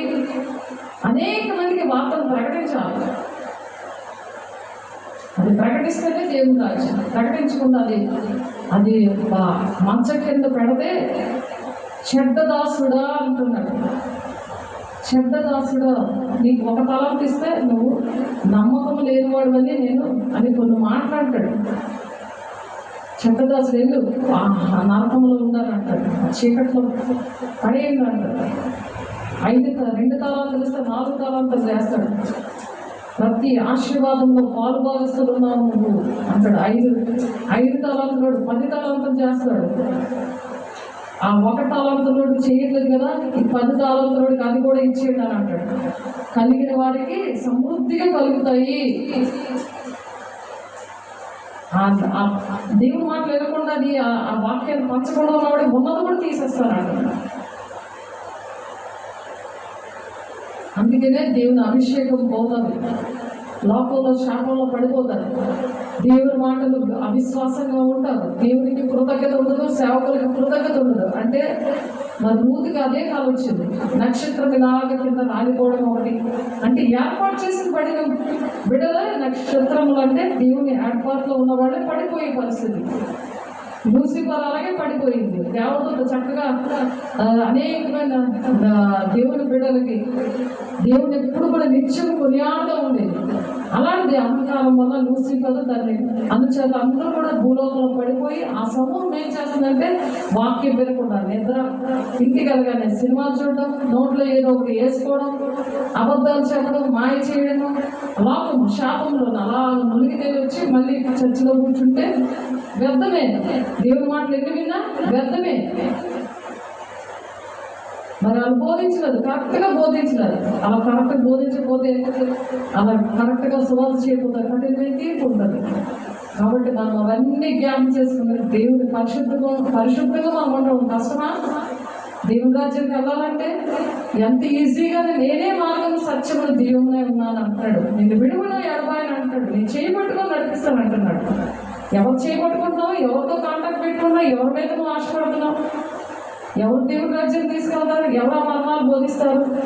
ఆ జ్ఞానేంద్రియాలు ఉంటేనే దేవుని స్వరం వినబడుతుంది, వాక్యం అర్థమవుతుంది.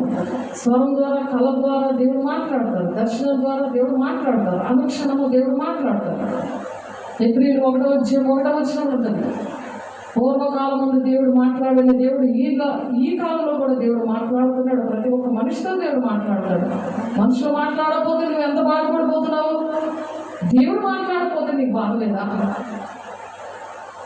ఆయన మాట్లాడుతూనే మనం బ్రతుకుతాం. ఆవిడ ప్రసంగి గ్రంథంలో 3వ అధ్యాయము 1వ వచనం చూద్దాం. ప్రసంగి గారు కొన్ని మాటలు రాశారు. ప్రసంగి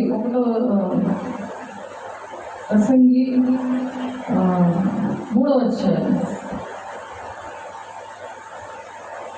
ప్రసంగి 3వ అధ్యాయం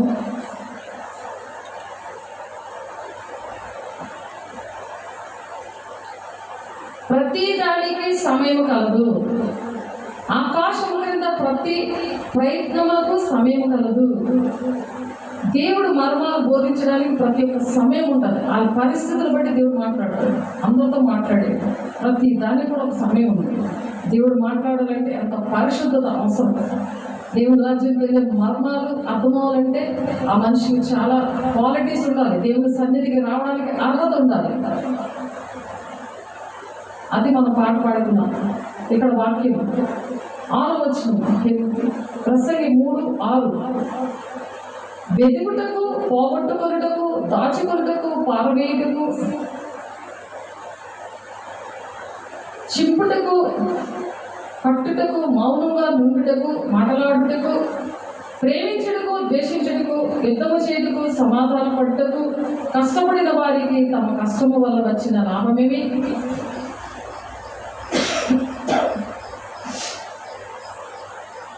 అన్నింటికి కూడా సమయం ఉంది అంటున్నాడు ఇక్కడ దేవుడు. వారి పరిస్థితులు బట్టి దేవుడు మాట్లాడుతాడు. మౌనంగా ఉన్నాడు 400 సంవత్సరాలు. మలాకి ప్రవచించిన తర్వాత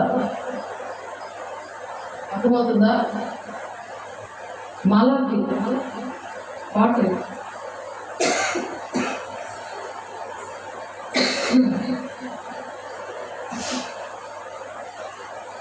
చింపుటకు, కట్టుటకు, మౌనంగా నుండుటకు, మాటలాడుటకు, ప్రతి దానికి కూడా సమయం ఉన్నది. ప్రతి తరంలో కూడా దేవుడి పిల్లల్ని ప్రేమించి చెప్పడానికి ప్రవక్తలు దేవుడు ప్రతి తరంలో కూడా తీసుకొచ్చాడు. కానీ మలాకి ప్రవక్త దగ్గర నుండి యేసు వచ్చే వరకు 400 సంవత్సరాలు దేవుడు మౌనంగా ఉన్నాడు. ఆ విషయం మాట్లాడుతున్నారు ఇక్కడ. ప్రతి దానికి సమయం కలదు. దేవుడు దుఃఖపడ్డాడు, మౌనంగా ఉన్నాడు. నీ మాట వెళ్ళకపోతే నువ్వు సైలెంట్గా ఉంటావు కదా, వీడికి చెప్పలేదురా బాబు అనేసి విసిగిపోయి మౌనంగా ఉంటావా లేదా? అలాగే దేవుడు అలా మౌనంగా ఉన్నాడు. కాబట్టి మనం దేవుడు మౌనంగా ఉంటే మనకు మంచిదా? దేవుడు మాట్లాడితే మంచిదా? ఆయన మాట్లాడితే వాడు వినాలి కదా.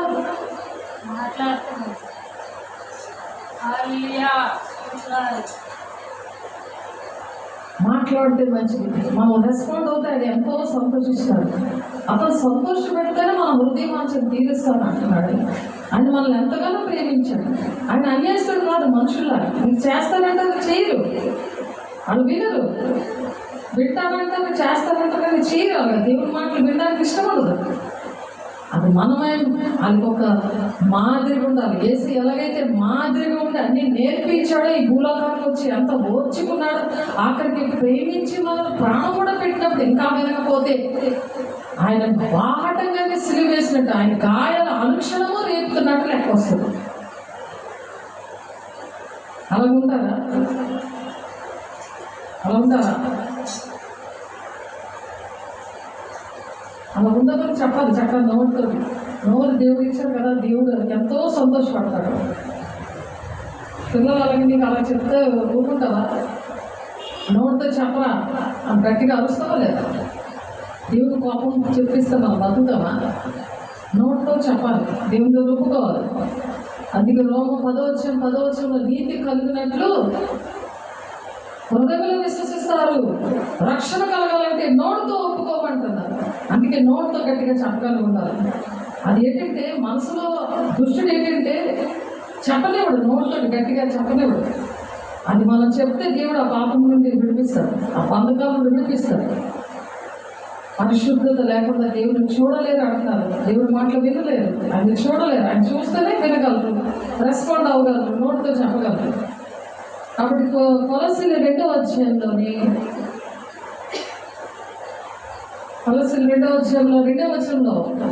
నేను ఎంతగా పోరాడుచున్నానో మీరు తెలుసుకొనగోరుచున్నాను.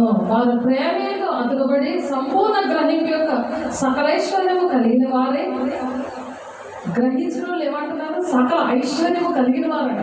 ఇప్పుడు గ్రహించకపోతే కదా రెస్పాండ్ అవ్వదు. అలా చల్లం ఉండదు. కబుక్కుమని మాట నోట్లకు దడేరుకొని రావాలి. దేవా నేను ఇలా ఉంటాను అని చెప్పి నన్ను క్షమించి ప్రభా, నేను నీ చిత్తానుసారం నడుస్తాను, నీ మర్మాలు నేను నేర్చుకుంటాను. నీ ద్వారానే నేను నీ రాజ్యానికి రాగలను, నీవే నా మార్గాన్ని సత్యమనే దేవుడివి, మరి నీ ద్వారా తప్ప ఎవరు తండ్రి వద్దకు రారు, కాబట్టి నేను నీ మాట వింటాను అని అన్న వాళ్ళట సంపూర్ణ గ్రహింపు యొక్క సకలేశ్వరము కలిగిన వారే, దేవుని మర్మమై ఉన్న క్రీస్తును స్పష్టముగా తెలుసుకున్న వారే తమ హృదయములో ఆదరణ పొందవలని వారందరి కొరకు పోరాడుచున్నాను. ఈ పోరాటం దేనికోసము?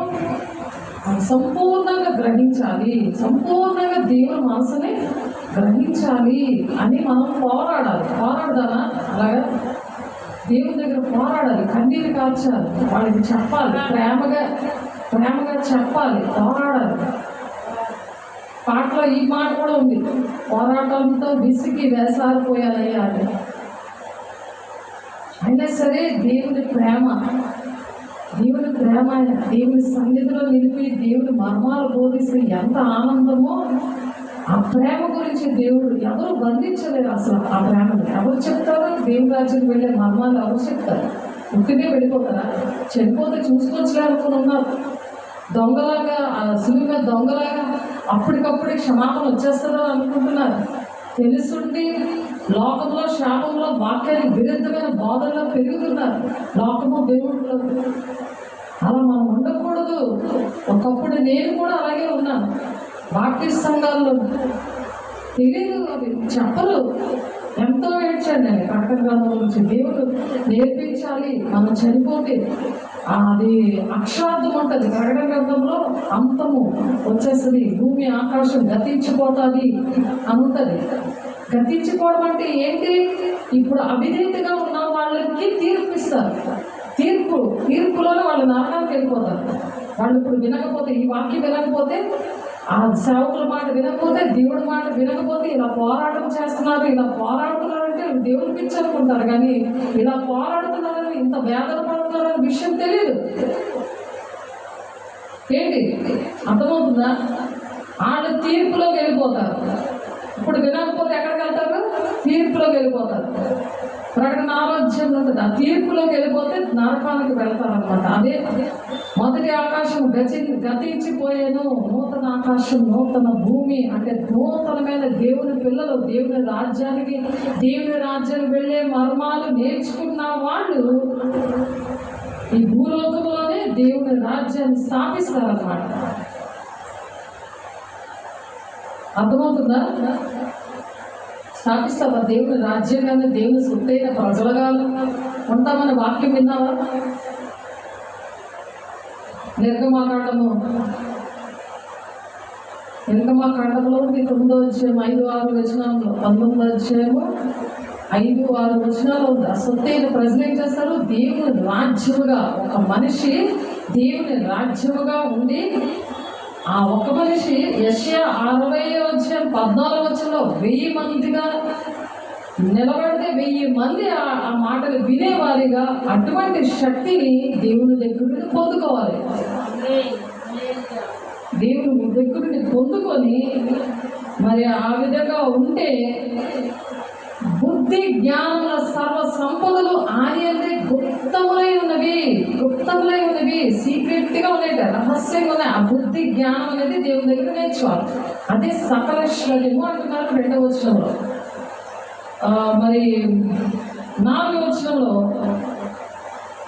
ఎవడైనా చక్కని మాటల చేత మిమ్మల్ని మోసపరచకుండా ఈ సంగతిని చెప్పొచ్చున్నాను. చక్కటి మాటలు చెప్తారు. ఏం పర్లేదమ్మా, నువ్వు సినిమా చూసినా పర్లేదు, సీరియల్స్ చూసినా పర్లేదు, చర్చకి వచ్చినా పర్లేదు, చర్చ రామైనా పర్లేదు.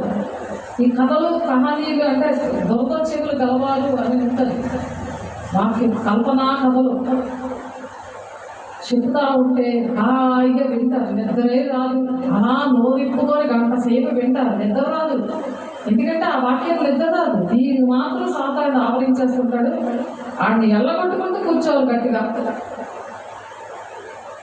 విన్నోడు శరీర సంబంధమైన బోధ, మిక్స్డ్ టీచింగ్ అంటారు. మనుషులు బోధ, మనుషులు కల్పించిన పద్ధతులు అవే దైవోపదేశాలని నన్ను వ్యర్థంగా ఆరాధిస్తున్నారు. వ్యర్థమైన ఆరాధన దగ్గర చాలా ఇష్టంగా ఉంటారు. అనేకమైన జనాలు వస్తారు. ఇప్పుడు ఏసీ దగ్గరికి ఎంతమంది వచ్చారు? 11 మంది ఉన్నారు. మిగిలిన వాళ్ళందరికీ ఎప్పుడు కలవలేదండి ఏసీ. యోహాను సువార్త 6:66 ఉంది. అంటే 666 ముద్ర, సాధారణ ముద్ర. వాళ్ళు ఎప్పుడు కదా విడిచిపెట్టి వెళ్ళిపోయారు. ఆ ముద్రలో ఉంటావా? విడిచిపెట్టి వెళ్ళిపోదాం అనుకుంటున్నావా? అనుకో. కానీ ఆ నిద్ర మొత్తం సాతాను ఏం చేస్తాడో తెలుసా? నిర్లక్ష్యం. ఈ పీక్కొని వెళ్ళిపోకుండానే వాక్యం హృదయం భద్రపడిందా లేదా అని చెప్పి దేవునికి ఇష్టంగా నడవాలి. నడుస్తున్నప్పుడు అటువంటిది రాదు.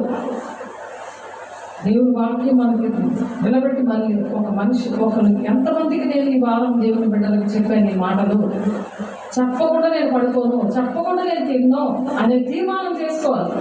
దేవుడు సహాయం చేస్తాడు. నాకు అలాగే సహాయం చేస్తున్నాడు దేవుడు. నేను అలా చేసి చెప్తాను. ఎందుకంటే దేవుని ఆత్మ లక్షణాలు వాళ్ళు చెప్తారు, వాళ్ళు చేస్తారు. శాస్త్ర పరిచయాలు ఆత్మ ఏం తెలుసా? వాళ్ళు చెప్తారు కానీ చేయరు. ఆత్మ ఉంది, ఏదో పరీక్షించుకోవాలి ఆ విధంగా.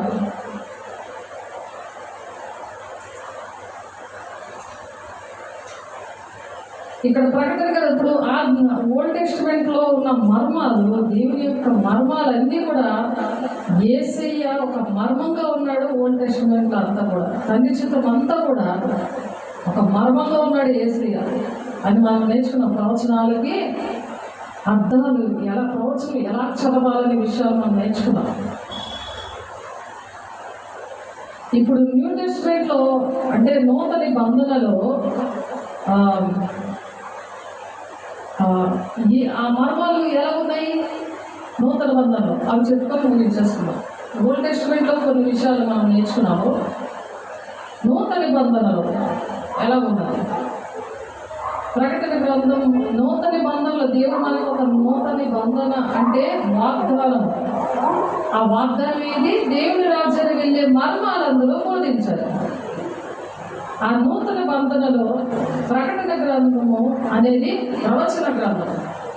దేవుని రాజ్యానికి వెళ్ళే మర్మాలు అక్కడ ఉంటాయి. ఇప్పుడు మనం ఏం నేర్చుకుంటున్నాము? దేవుని రాజ్యానికి వెళ్ళే మర్మాలు నేర్చుకుంటున్నాము. సీక్రెట్ అవుతుంది చెప్తావా? చనిపోయినప్పుడు చెప్తారు చెవుల్లో. ఇదైతే దేవుని రాజ్యానికి వెళ్ళేది శరీర సంబంధం ఎప్పుడు చెప్తారు? శరీర సంబంధం ఎప్పుడు చెప్తారు? చచ్చిపోయే వరకు చెప్పరు. బ్యాక్ ఫార్వర్డ్ నంబర్ అవి. ఇవి ఆత్మ సంబంధమైన మర్మాలు. ఇవి అందరికీ ప్రకటించాలి. అది దేవుని ఎవరు ప్రేమిస్తారో వాళ్ళు మాత్రమే గ్రహించగలరు. అది ఆలోచించాలి. అయ్యో శరీర సంబంధం నేను చెప్తే నా టైం వేస్ట్. ఇలా ఆత్మసారి చదువు వచ్చినా చదువు రాకపోయినా విద్య లేని పాదాలు దేవుడు పిలుచుకున్నాడు. కానీ ఆత్మ సంబంధం లేదు. ఆత్మ సంబంధం దేవుడు ఏం చేశాడు, మన కోసం దేవుడు ఎందుకు చనిపోయాడు, మన పాపల కోసం ఎందుకు ఆయన ఆ మర్మాలన్నీ కూడా మనం నేర్చుకోవాలి. ఇప్పుడు న్యూ టెస్టిమెంట్ లో ప్రకటన గ్రంథం అనేది దేవుని రాజ్యానికి వెళ్ళిన మర్మాలు కొన్ని ఉన్నాయి. అది ప్రకటన గ్రంథం 1:7 ఉంది. అనగా కుడి చేతిలో నీవు చూసిన 7 నక్షత్రంలో కూర్చిన మర్మమును. 7 నక్షత్రాలు అంటే తెలుస్తుందా? ఆయన కుడి చేతులు ఉన్నాయంట ఆ 7 నక్షత్రాలు. నా కుడి చేతిలో నీవు చూచిన 7 నక్షత్రాలు కూర్చిన మర్మమును, ఆ 7 సువర్ణ దీపస్తంభముల సంగతియు వ్రాయును. దీపస్తంభాల యొక్క మర్మం అంటే తెలుసుదా? 7 దీపస్తంభాలు, 7 నక్షత్రాలు. ఆ మర్మను రాయు. ఆ 7 దీపస్తంభములు 7 సంఘములకు దూతలు. ఆ మర్మం అక్కడ చెప్తున్నాడు ఆయన. యోహాను గారు పద్మావస దీపంలో ఈ దర్శనం చూస్తుంటే ఇదిగో రాయు, దాని మర్మం ఏంటో రాయు అని చెప్తున్నాడు. ఆ 7 దీపస్తంభములు 7 సంఘములు దూతలు. సంఘములకు దూతలు. సంఘములకు దూతలు అంటే పాస్టర్లు. సంఘములకు దూతలు. ఫిబ్రవరి 1:7 మనం చెప్పుకున్నాం. 103వ కీర్తనలోని చూద్దాం. 103వ కీర్తనలో ఫిబ్రవరి 1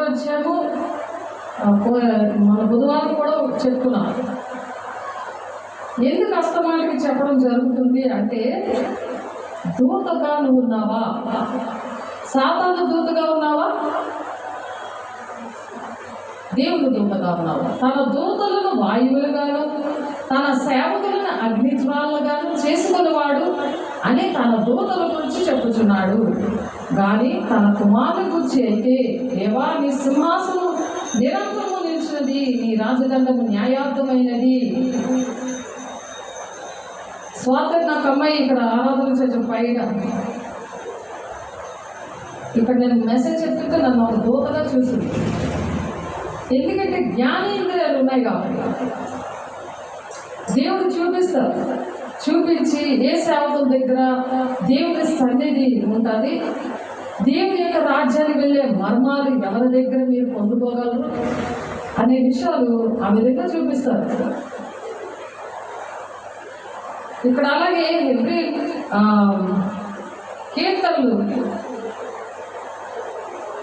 కీర్తనలు గ్రంథం 103వ అధ్యాయంలో ఉంటుంది అన్నమాట. ఇది కూడా చాలాసార్లు చెప్పడం అయింది. ఎందుకంటే ఎందుకు ప్రేమించి అస్తమానం చెప్తున్నారంటే ఈ విషయాలు చెప్పాలి. దేవుని స్తుతి అర్పించాలి. దేవా ఎవరికి లేని భాగ్యాన్ని మాకు ఇచ్చావయ్యా, మాకు ఈ మర్మాలు బోధించావయ్యా. లేకపోతే ఈ వాక్యం మాకు ఎలా అర్థమవుద్ది, ఈ మర్మాలు ఎలా తెలియపరుస్తావు, నువ్వు మమ్మల్ని ఇష్టపడ్డావు, మాకే అర్హత లేకపోయినా నువ్వు మాకు ఇచ్చావయ్యా. ఒక మనుషులు 1000 మందిగా మమ్మల్ని తయారు చేసి మేము పనికి మమ్మల్ని వాడుకోండి, తండ్రి చిత్తాన్ని మేము నెరవేరుస్తాం డాడీ, అందుకని నీకు వందనాలు బాబు నాయన, నీకు వందనాలు వేసయ్యా అని చెప్పాలి. అనేక మంది దేవుడు విడిచిపెట్టి వెళ్ళిపోయారు. కొంతమందికి నచ్చుతుంది, కొంతమంది నచ్చలేదని మనం బాధపడకూడదు. మనం చెప్పాలి, మనం నేర్చుకోవాలి. నేర్చుకుంటేనే పరిశుద్ధాత్మ దేవుడు స్వరం విని ఎవరికి చెప్పాలో అక్కడ తీసుకెళ్తారు. లేకపోతే మన ప్రార్థన చేసిన వాళ్ళైనా ఇక్కడ తీసుకొస్తారు. ఎంతమందినో తీసుకొచ్చాడు. అలాగే ఎన్నో సాక్ష్యాలు దేవుడు మనకి ఇచ్చారు, అవి నిలబెట్టుకోవాలి. 20వ వచనం, యెహోవా దూతలారా ఆయన ఆజ్ఞకు లోబడి ఆయన వాక్యము నెరవేర్చు బలశూరులారా ఆయన్ను సమ్మతించుడి. దూతలమా కాదు మనం? ఆయన ఆజ్ఞకు లోబడుతున్నామా లేదా? ఆయన వాక్యము నెరవేర్చు బలశూరులారా ఆయన్ని సమ్మతించుడి అంటే ఆయన ఆరాధిస్తున్నాం. ఆరాధించడం అంటే ఆయన ప్రేమించడం, కృతజ్ఞత కలిగి ఉండడం. ఆయన ఆరాధించినప్పుడు ఆయన సన్నిధిని అనుభవిస్తారు. ఆ వాక్యము మనలో ఉండి ఇతరులకి పంచిపెట్టడానికి దేవుడు సహాయం చేస్తారు, జ్ఞాపకం చేస్తారు. ఇక్కడ ప్రకటన గ్రంథం మనం చూస్తున్నాం. ప్రకటన 1వ అధ్యాయంలో 20వ వచనం, అనగా నాకు కుడి చేతిలో నీవు చూపిన 7 నక్షత్రముల గురించి మర్మములను ఆ 7 సువర్ణ దీపస్తంభముల సంగతి వ్రాయము. ఆ 7 దీపస్తంభములు 7 సంఘములకు దూతలు, 7 సంఘములకు పాస్టర్లు అన్నమాట. ఆ 7 నక్షత్రములు 7 సంఘములకు దూతలు.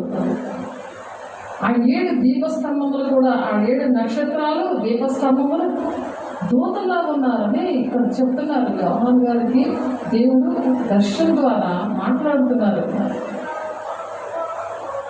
ఆ సంఘం అనేది ఒక ఉపమానముగా ఉంది, దూత అనేది ఒక ఉపమానముగా ఉంది. అది మనం జ్ఞాపకం చేసుకోవాలి. ఈ మర్మాలు ఎలా తెలుస్తాయి? విప్పబడిన వాక్యము ఉంటేనే, ఆ విప్పబడిన వాక్యంలోనే మర్మము అన్నీ కూడా తెలుస్తాయి. అది మూయబడి ఉన్నదనే విషయము అది కూడా తెలియదు. విప్పబడిన వాక్యం అనే విషయం కూడా చాలా మందికి తెలియదు. ప్రకటన 17వ అధ్యాయము 7వ వచనం చూస్తే, ప్రకటన 17వ అధ్యాయము 7వ వచనం చూస్తే, ఆ దూత నాతో ఇట్లనెను, నీవేళ ఆశ్చర్యపడితివి, ఈ స్త్రీకి కూర్చిన మర్మమును 7 తలలను 10 కొమ్ములను కలిగిన దాన్ని మోయించున్న క్రూర మృగమును కూర్చిన మర్మమును నేను నీకు తెలిపేదను. క్రూర మృగం అంటే ఎవరు? ఆ స్త్రీని గురించిన మర్మం ఏంటి? ఆ 7 తలలేంటి? 10 కొమ్ములేంటి? ఈ విషయాలు ఇవన్నీ కూడా మర్మంగా ఉన్నాయి. ఆ మర్మాలు ఎవరు చెప్తారు? ఆ జ్ఞానం ఎవరు చెప్తారు?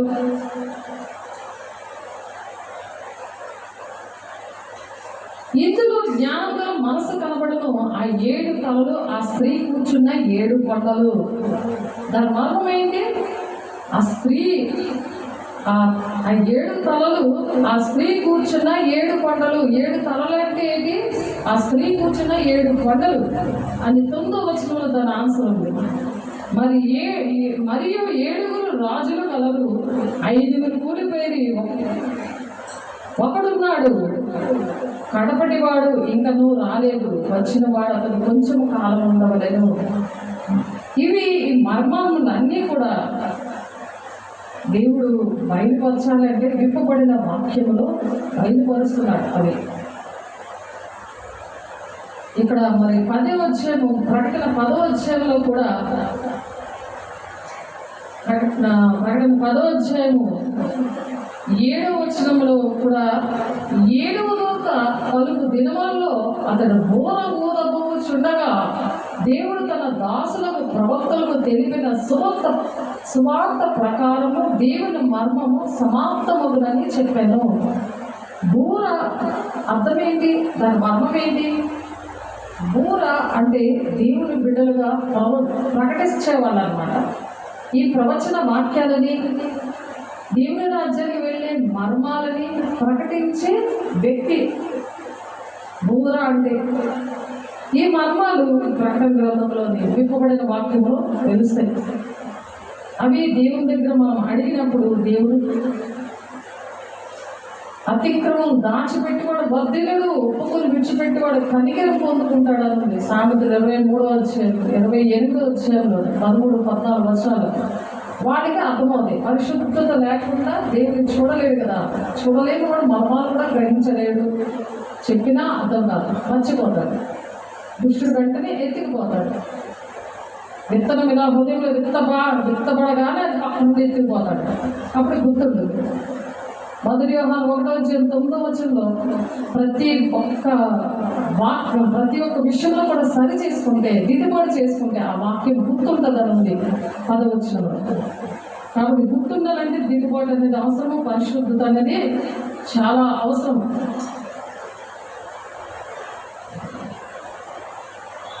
ప్రతి దానికి సమయం కలదు. ఆయన మౌనంగా ఉన్నాడు కదా, ఇక్కడ నోరు తెరిచి మాట్లాడుతున్నాడు. మత్తయి సువార్త మనం చూద్దాం. ఒక ఉపమాన రీతిగా మత్తయి సువార్త 13వ అధ్యాయము 34, 35 వచనాలు. 13వ అధ్యాయం 34, 35 వచనాలు. నేను నా నోరు తెరిచి ఉపమాన రీతిగా బోధించదను, లోకం పుట్టినది మొదలుకొని మరుగు చేయబడిన సంగతులను తెలియజెప్పేదను అని ప్రవక్త చెప్పిన మాటల్ని నెరవేరునట్లు యేసు సంగతులన్నిటినీ జన సమూహములకు ఉపమాన రీతిగా బోధించను. ఉపమానము లేకుండా వారికి ఏమీ బోధించలేదు. జన సమూహానికి దేవుడు ఈ మర్మాలన్నీ కూడా బోధించాడు. ఈ మర్మాలన్నీ కూడా దేవుడు బోధించాడు. ఉపమానం లేకుండా ఏది బోధించలేదు. నోరు తెరిచి ఇక్కడ ఉపమానాల ద్వారా దేవుని రాజ్యం గురించి చెప్తున్నారు. కాబట్టి ప్రతిదానికి సమయం కలదు అని చెప్పి కొలసీలు 2వ అధ్యాయము 2, 3, 4 వచనాల్లో ఉంది. అలాగే ఇదే మాట ఇది న్యూ టెస్టమెంట్ నూతన బంధంలో ఉంది. అది నెరవేర్పులోకి వచ్చింది. కానీ మరి పాత నిబంధనలో ప్రవచనం అనేది దావీదు గారు ప్రవచించారు. కీర్తన గ్రంథము, కీర్తనాకారుడు కీర్తనలు 78వ అధ్యాయము, కీర్తనలు 78వ అధ్యాయంలోని ఏవైతే ప్రవచనాలు పాత నిబంధనలో ఉన్నాయో అవి నూతన బంధంలో నెరవేర్పు జరుగుతుంది. నెరవేర్పు జరిగిన వెంటనే దేవుడు రాకడనేది ఆసన్నమైంది అని గ్రహించుకోవాలి. ఆయన ద్వారం దగ్గరే ఉన్నారు. ఆయన ఈ మర్మాలన్నీ నేర్చుకొని అనేక మందికి నేర్పించి దేవుని రాజ్యాన్ని అనే సియోనికి తీసుకొని వెళ్ళాలి అని గ్రహించాలి. ఆ పునాది రాయి, సియోనులో పునాది రాయిని నేనే అని చెప్పి పాట పాడుకుంటారు. ఆ పునాది రాయి ఒక మర్మంగా ఉంది. ఇప్పుడు నూతన బంధంలో నెరవేర్పులో ఉంది. ఆ ఆ సియోను అనే దేవుని సన్నిధికి ప్రతి ఒక్కరిని తీసుకొని రావాలి. సియోను కొండ దగ్గరికి తీసుకొని రావాలి. ఈ మర్మాలన్నీ మనం నేర్చుకొని ప్రతి ఒక్కరిని దేవుని రాజ్యానికి ఈ మర్మాలు నేర్పించి పరిశుద్ధ పరచబడడానికి, పరిశుద్ధ పరచబడితేనే విషయాలు అర్థమవుతాయి అని చెప్పి ప్రార్థనలోని సహవాసం అనేది ఉండి వాళ్ళతో ఈ వాక్యం, విప్పబడిన వాక్యం అనేది నేర్పించాలి. అదే శరీరధారియే మన మధ్య నివసిస్తున్నాడు అని ఉంది. అదే బలారాధన, అది ఆత్మీయమైన బలారాధన. అంటే అది వేసే శరీరము రక్తము. నేను నోరు తెరిచి ఉపమానము చెప్పేదను, పూర్వకాలము గూఢవాక్యములను నేను తెలియజెప్పేదను.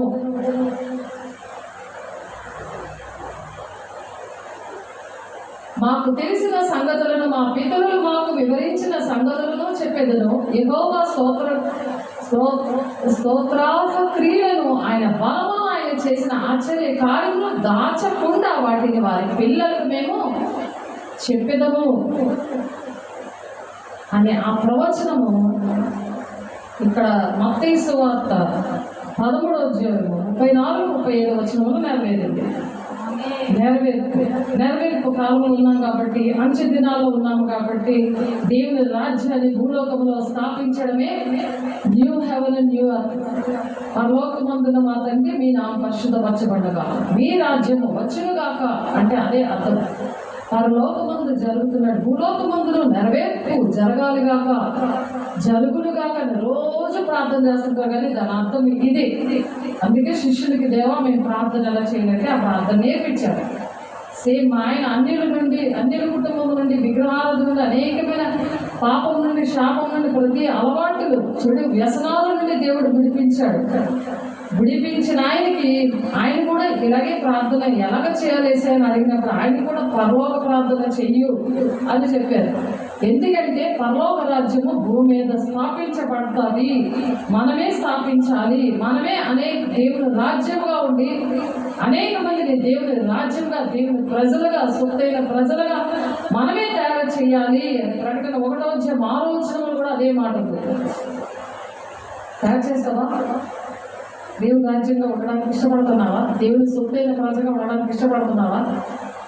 ఇష్టపడడం కాదు, క్రియలు చేయాలి. క్రియలు చేస్తే నిలబడగలరు. క్రియలు అవిశ్వాసం, ఆ మాటలు అవిశ్వాసులు దేవుని రాజ్యాన్ని వెళ్ళరు అని ఉంది వాక్యం.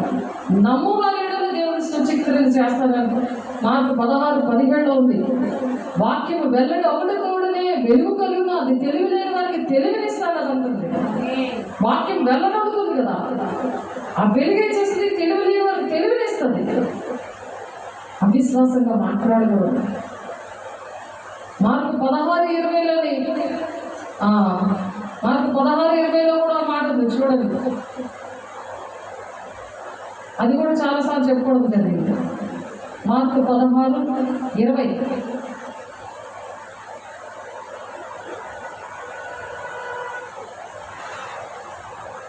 నమ్మాలి. ప్రతి విషయం నమ్మాలి. వాక్యమే మెయిన్. వాక్యం అనే దేవుడిని కలిగి ఉండాలి. దేవుడి పిల్లలంటే దేవుడే వాక్యమే ఉన్నాడు కాబట్టి దేవుడి పిల్లలు కూడా వాక్యములా ఉండాలి. వాక్యం కలిగి ఉంటే దేవుడి పిల్లలు లెక్క, లేకపోతే వాళ్ళు దేవుడి పిల్లలు కాదు. ఎంతమంది అయితే నా మూలంగా నడిపించబడతారో వాళ్ళే నా కుమారులు, నా కుమార్తెలు అంటున్నాడు. ఆ వాక్యము మనల్ని నడిపించాలి.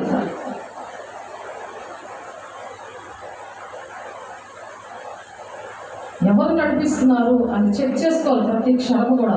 వాక్యం అనే దేవుడు నడిపిస్తున్నాడా అంటే ప్రకటన 1వ వచనం దేవుడు చెప్పిన మాటలు విని దాని ప్రకారం గైకొనువాడు ధన్యుడు అంటున్నాడు. వాళ్ళ దేవుని రాజ్యం మర్మాలు తెలుసుకుంటారు. వారు బయలుదేరి వాక్యం అంతగా ప్రకటించింది.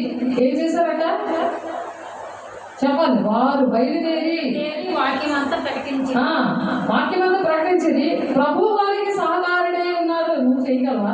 నేను చేయగలవా? మీరు చేయగలరా?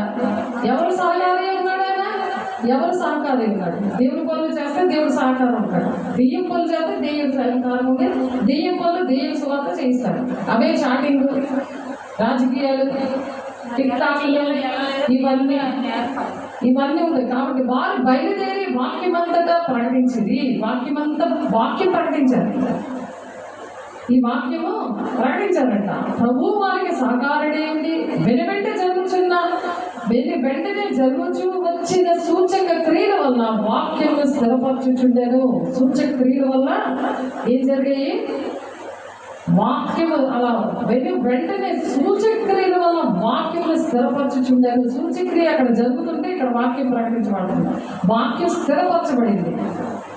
నమ్మువారేడు సూచక్రియలు చేస్తారన్నాడు కదా, అది ఆ కార్యం జరుగుతుంది. ఇంగ్లపల్లిలో క్యాన్సర్ పేషెంట్ వచ్చి కూర్చుంటే చచ్చిపోతుంది అన్నారని దేవుని సన్నిధికి వచ్చింది. ఆమె ఎవరో తెలియదు నాకు. విశ్వాసంతో అక్కడ కూర్చున్న వాళ్ళందరూ అన్నారు, మాస్టర్ గారు ఆవిడ కోసం ప్రార్థన చేయండి, ఎందుకంటే నాకు స్వస్థత వరం ఉన్నదని. ఎన్నో స్వస్థతలు జరిగాయి, ఎన్నో దెయ్యాలు బయటకు వచ్చి మాట్లాడి అన్ని కూడా జరుగుతుంటుంటే వాక్యం పక్కన పెట్టి నేను చెయ్యను, నాకు దేవుడు వరం ఇచ్చాడు నిజమే, అది ఎప్పుడు వాడాలి, అది అన్నిల కోసమో అది ఉపయోగపడుతుంది. వాళ్ళకి తెలియదు కదా వాక్యం. దేవుడు కొంతమందికి చేశారు స్వస్థత కాదు, అందరికీ చేయలేదు. ఆ వాక్యం ప్రకటిస్తున్నప్పుడే దేవుడు అద్భుత కార్యం చేస్తాడట. అలా చేశాడు. వాక్యం వినమ్మా వాక్యం వినగానే నీకు స్వస్థత వస్తుంది అని ఒక ప్రవచనం మాట అనేది బయటకు వచ్చింది. అది చెప్పడం జరిగింది ఆ నోట్లో నుంచి. దేవుడు చెప్పించాడు. అనగానే వెంటనే ఆ క్యాన్సర్ పేషెంట్ చనిపోవాల్సిన మనిషి వాక్యం అవ్వగానే ప్రార్థన చేయించడానికి వచ్చింది. అమ్మ నాకు ఇప్పుడు బాగుంది అంది. ఇక్కడ కూడా క్రిస్కెల్ వస్తున్నప్పుడు కూడా తను కూడా ఎన్నో సాక్ష్యాలు, ఇక్కడ కూడా అటువంటి సాక్ష్యాలు. ఓన్లీ వాక్యం ద్వారానే స్వస్థతలు జరుగుతాయి. ఆయన సహకార్యం ఉంది. అలా వాక్యాన్ని స్థిరపరుస్తాడు, అలా బలపరుస్తాడు. దాన్ని బట్టి దేవుడికి ఎన్నో కృతజ్ఞతాస్తుతులు చెల్లిస్తూ వాక్యమే ఆధారమే ఉంది. ప్రతి దానికి కూడా వాక్యమే. కానీ అలాగ లేకపోతే అక్రమం చేయవారు నా ఇద్దరికి పొండి అంటున్నాడు దేవుడు. మత్తయి 7వ అధ్యాయం 21-23 వచనాలు. కాబట్టి దేవుడు ఈ విప్పబడిన వాక్యములో దేవుడికి అన్ని కూడా బయలుపరుస్తాడట. అది ప్రకటన గ్రంథం 5వ అధ్యాయంలోని 1-5 వచనాలు ఉంది. ఈ మాటలు కూడా మనం చెప్తున్నాం. ప్రకటన 5వ అధ్యాయం 1-5 వచనాలు. మరియు లోపటను వెలుపటను వ్రాతగలిగి 7 ముద్రలు గట్టిగా వేసిన ఒక గ్రంథము సింహాసనం ఆశ్రయుడై ఉండి వారి కుడి చేతిలో చూచితిని. లోపల బయట అన్ని కూడా ముద్ర వేసేసి ఉంది. 7 ముద్రలు. ఆ ముద్రలు వేసి ఉంటే వెలుపట వ్రాతగలిగి 7 ముద్రలు గట్టిగా వేసిన ఒక గ్రంథము సింహాసనం ఆశ్రయుడైన వారి కుడి చేత చూచితిని. మరియు దాని ముద్రలు తీసి ఆ గ్రంథం విప్పుటకు యోగ్యుడైన వాడు ఎవడని బలిష్ఠుడైన ఒక దేవదూత బిగ్గరగా ప్రసరించుచుండగా చూచితిని. అయితే పరలోకముందు కానీ భూమి మీద కానీ భూమి కింద కానీ ఆ గ్రంథం విప్పుటికైనా చూచిటికైనా ఎవరికి శక్తి లేకపోయిన విషయాలు వింటున్నా కదా. దేవుడు పీకి పట్టుకొని అడుగుతాడు, నువ్వు చెప్పాలి, నాకు నేర్పించి ప్రభాని దేవుని పరిశుద్ధంగా ఉండి అడగాలి, ఉపవాసం ఉండి అడగాలి, కన్నీరుతో అడగాలి, దిద్దుబాటు చేసుకొని అడగాలి. ఈ వాక్యం నా హృదయంలో మనసులో ముద్రించి ప్రభా ఏ ఒక్క బిడ్డ కూడా నరకానికి వెళ్ళకూడదు, ఈ మర్మాలు తెలిస్తేనే దేవుని రాజ్యానికి వెళ్తారు అని ఒక తీర్మానం చేసుకోవాలి. ఆ గ్రంథం ఇప్పటికైనా చూచికైనా యోగ్యుడు ఎవడని కనబడినందున నేను బహుగా ఏడ్చుచుండగా యోహాను గారు గట్టిగా ఏడుస్తున్నాడు. అయ్యో ఇది ముద్రించబడి ఉంటే నాకు ఎలాగని దేవుడు మా రాజ్యం మర్మాలు, ఈ 7 నక్షత్రాలు, 7 దీపస్తంభాలు, మరి 7 కొమ్ములున్న తలలు ఉన్న 10 కొమ్ములున్న 7 తలలు 10 కొమ్ములున్న మృగమేంటి, ఈ బోరేంటి, ఈ విషయాలని ఎవరు చెప్తారు? ఇది ముద్రించుంటే ఎలా తెలుస్తాయి? దీని మర్మాలు తెలియకపోతే దేవురాజ్యానికి ఎలాగెళ్తాను అని ఏడుస్తున్నాడు యోహాను గారు. మరి ఏడాలి కదా, తిరుగులు ఏడాలా లేదా, అది గుర్తుండాలని ఏడాలా లేదా? అలా ఏడుస్తుంటుంటే ఆ పెద్దలలో ఒకడు ఏడవను, ఇదిగో దావీదుకు చిగురైన యోధా గోత్రపు సింహము 7 ముద్రలను తీసి ఆ గ్రంథంలో ఇప్పటికే జయము పొందని నాతో చెప్పాను. జయం పొందిన దూత ఎవరు? ఏసీ పిల్లలుగా మనం కూడా దూతలుగా ఉండాలి. నన్ను పోలి నడవండి, నాకన్నా మీరు గొప్ప కార్యాలు చేస్తారు. అది యోహాను 14వ అధ్యాయంలో ఉంది. ఆయన పోలి నడమంటారు. ఇది కూడా చాలాసార్లు చెప్పమైంది. ఎందుకంటే ఆ మాట పట్టుకుని దేవుని అడగాలి, నేను చేయగలను. సాతానుడు ఏం చేస్తాడు, నువ్వు చేయలేవు, నువ్వు నా బిడ్డవి, నువ్వు నా పనులన్నీ చేస్తున్నావు, తిని పడుకుంటున్నావు, టీవీలు చూస్తున్నావు, ఇష్టం వచ్చిన మనుషులతో ఉంటున్నావు, మనుషుల మాటలే వెళ్ళిపోయి ఉంటున్నావు, నా మాటలు వినట్లేదు, నువ్వు నా పాటలు నేర్చుకోవట్లేదు, నాతో గడపట్లేదు, కాబట్టి నీకు అర్థమవుదు, నువ్వు చేయలేవు అని అవిశ్వాసం పెడుతుంది. దాన్ని దేవునికి లోబడి దాన్ని వెళ్ళగొట్టాలి. యాకోబు 4:7 ప్రకారం నాకు లోబడని దుష్టుని ఎదిరించండి. అలా ఎదిరించినప్పుడు వెంటనే దేవా నేను చేస్తానయ్యా, నీ మాట వింటానయ్యా, నీ లోబడతానయ్యా అన్నప్పుడు దేవుడు ఆ కార్యం చేస్తాడు. దేవుడు ఎటువంటి పాపినైనా క్షమిస్తాడు, ఎటువంటి వారినైనా ఆయన దగ్గరకు వచ్చే వాళ్ళని త్రోసిపుచ్చే దేవుడు కాదు అనుంది. యోహాను 12 సీయోను కుమారి భయపడకుము, ఇదిగో నీ రాజు గాడిద పిల్ల మీద ఆశ్రయుడై వచ్చుచున్నాడు. సీయోను కుమారి దేవుని సన్నిధిని ఆశపడే బిడ్డలు సీయోను కుమార్తెలుగా ఉన్నారు.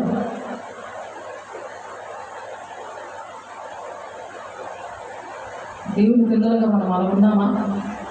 సీయోను కుమార్తెలాగా ఉన్నామా?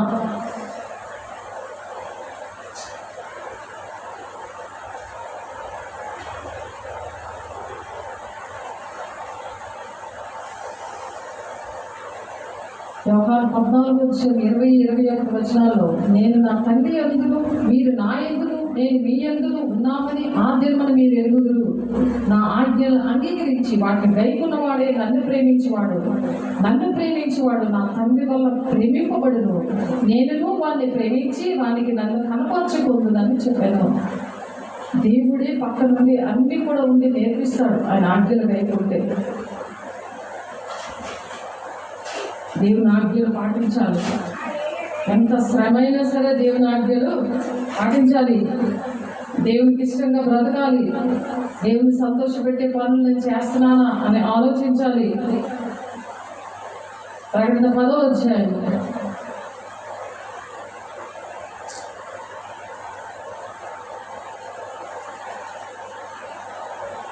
యోహాను దూత పుస్తకాన్ని తినివేయమని చెప్తున్నాడు.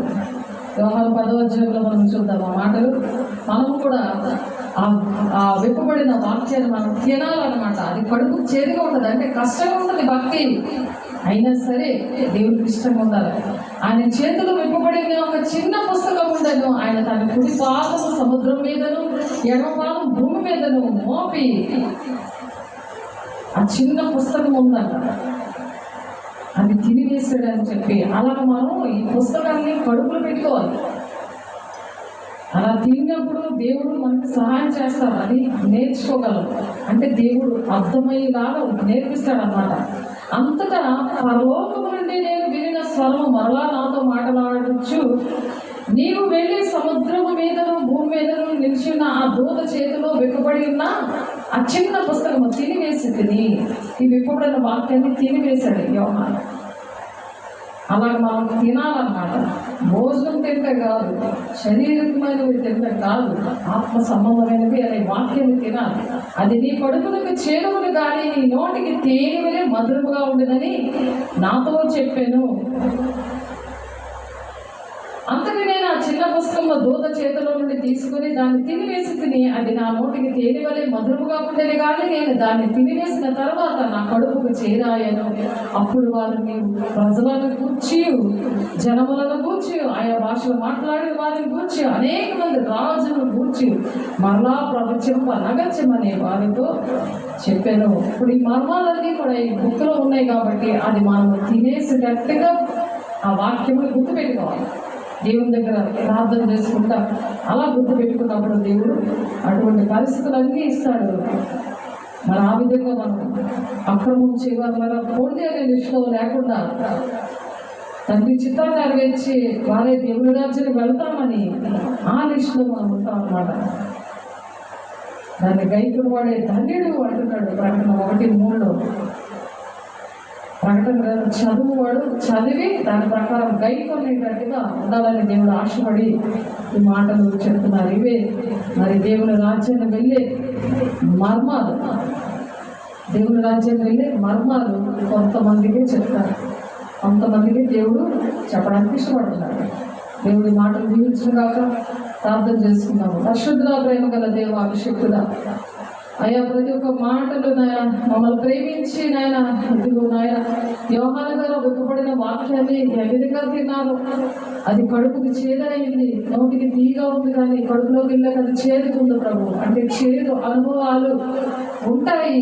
ప్రకటన గ్రంథం నేర్చుకోవడానికి అది ప్రకటిస్తున్నప్పుడు ఎవరికి ఇష్టం ఉండదు ప్రభు.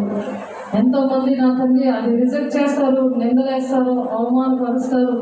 నా నిమిత్తము జనులు మిమ్మల్ని నిందించి హింసించి చెడ్డ మాటలలో పలుకున్నప్పుడు మీరు ధన్యులు, సంతోషించి ఆనందించండి, పరలోక రాజ్యం మీరు ఫలము అధికం అవుతుందని మరి ధన్యతల్లో మీరు నాయన కొండ మీద ప్రసంగంలో మరి మత్తయి 5:5 మీరు చెప్పినట్లుగా మాకు అట్టి కృపణ దయచేయండి.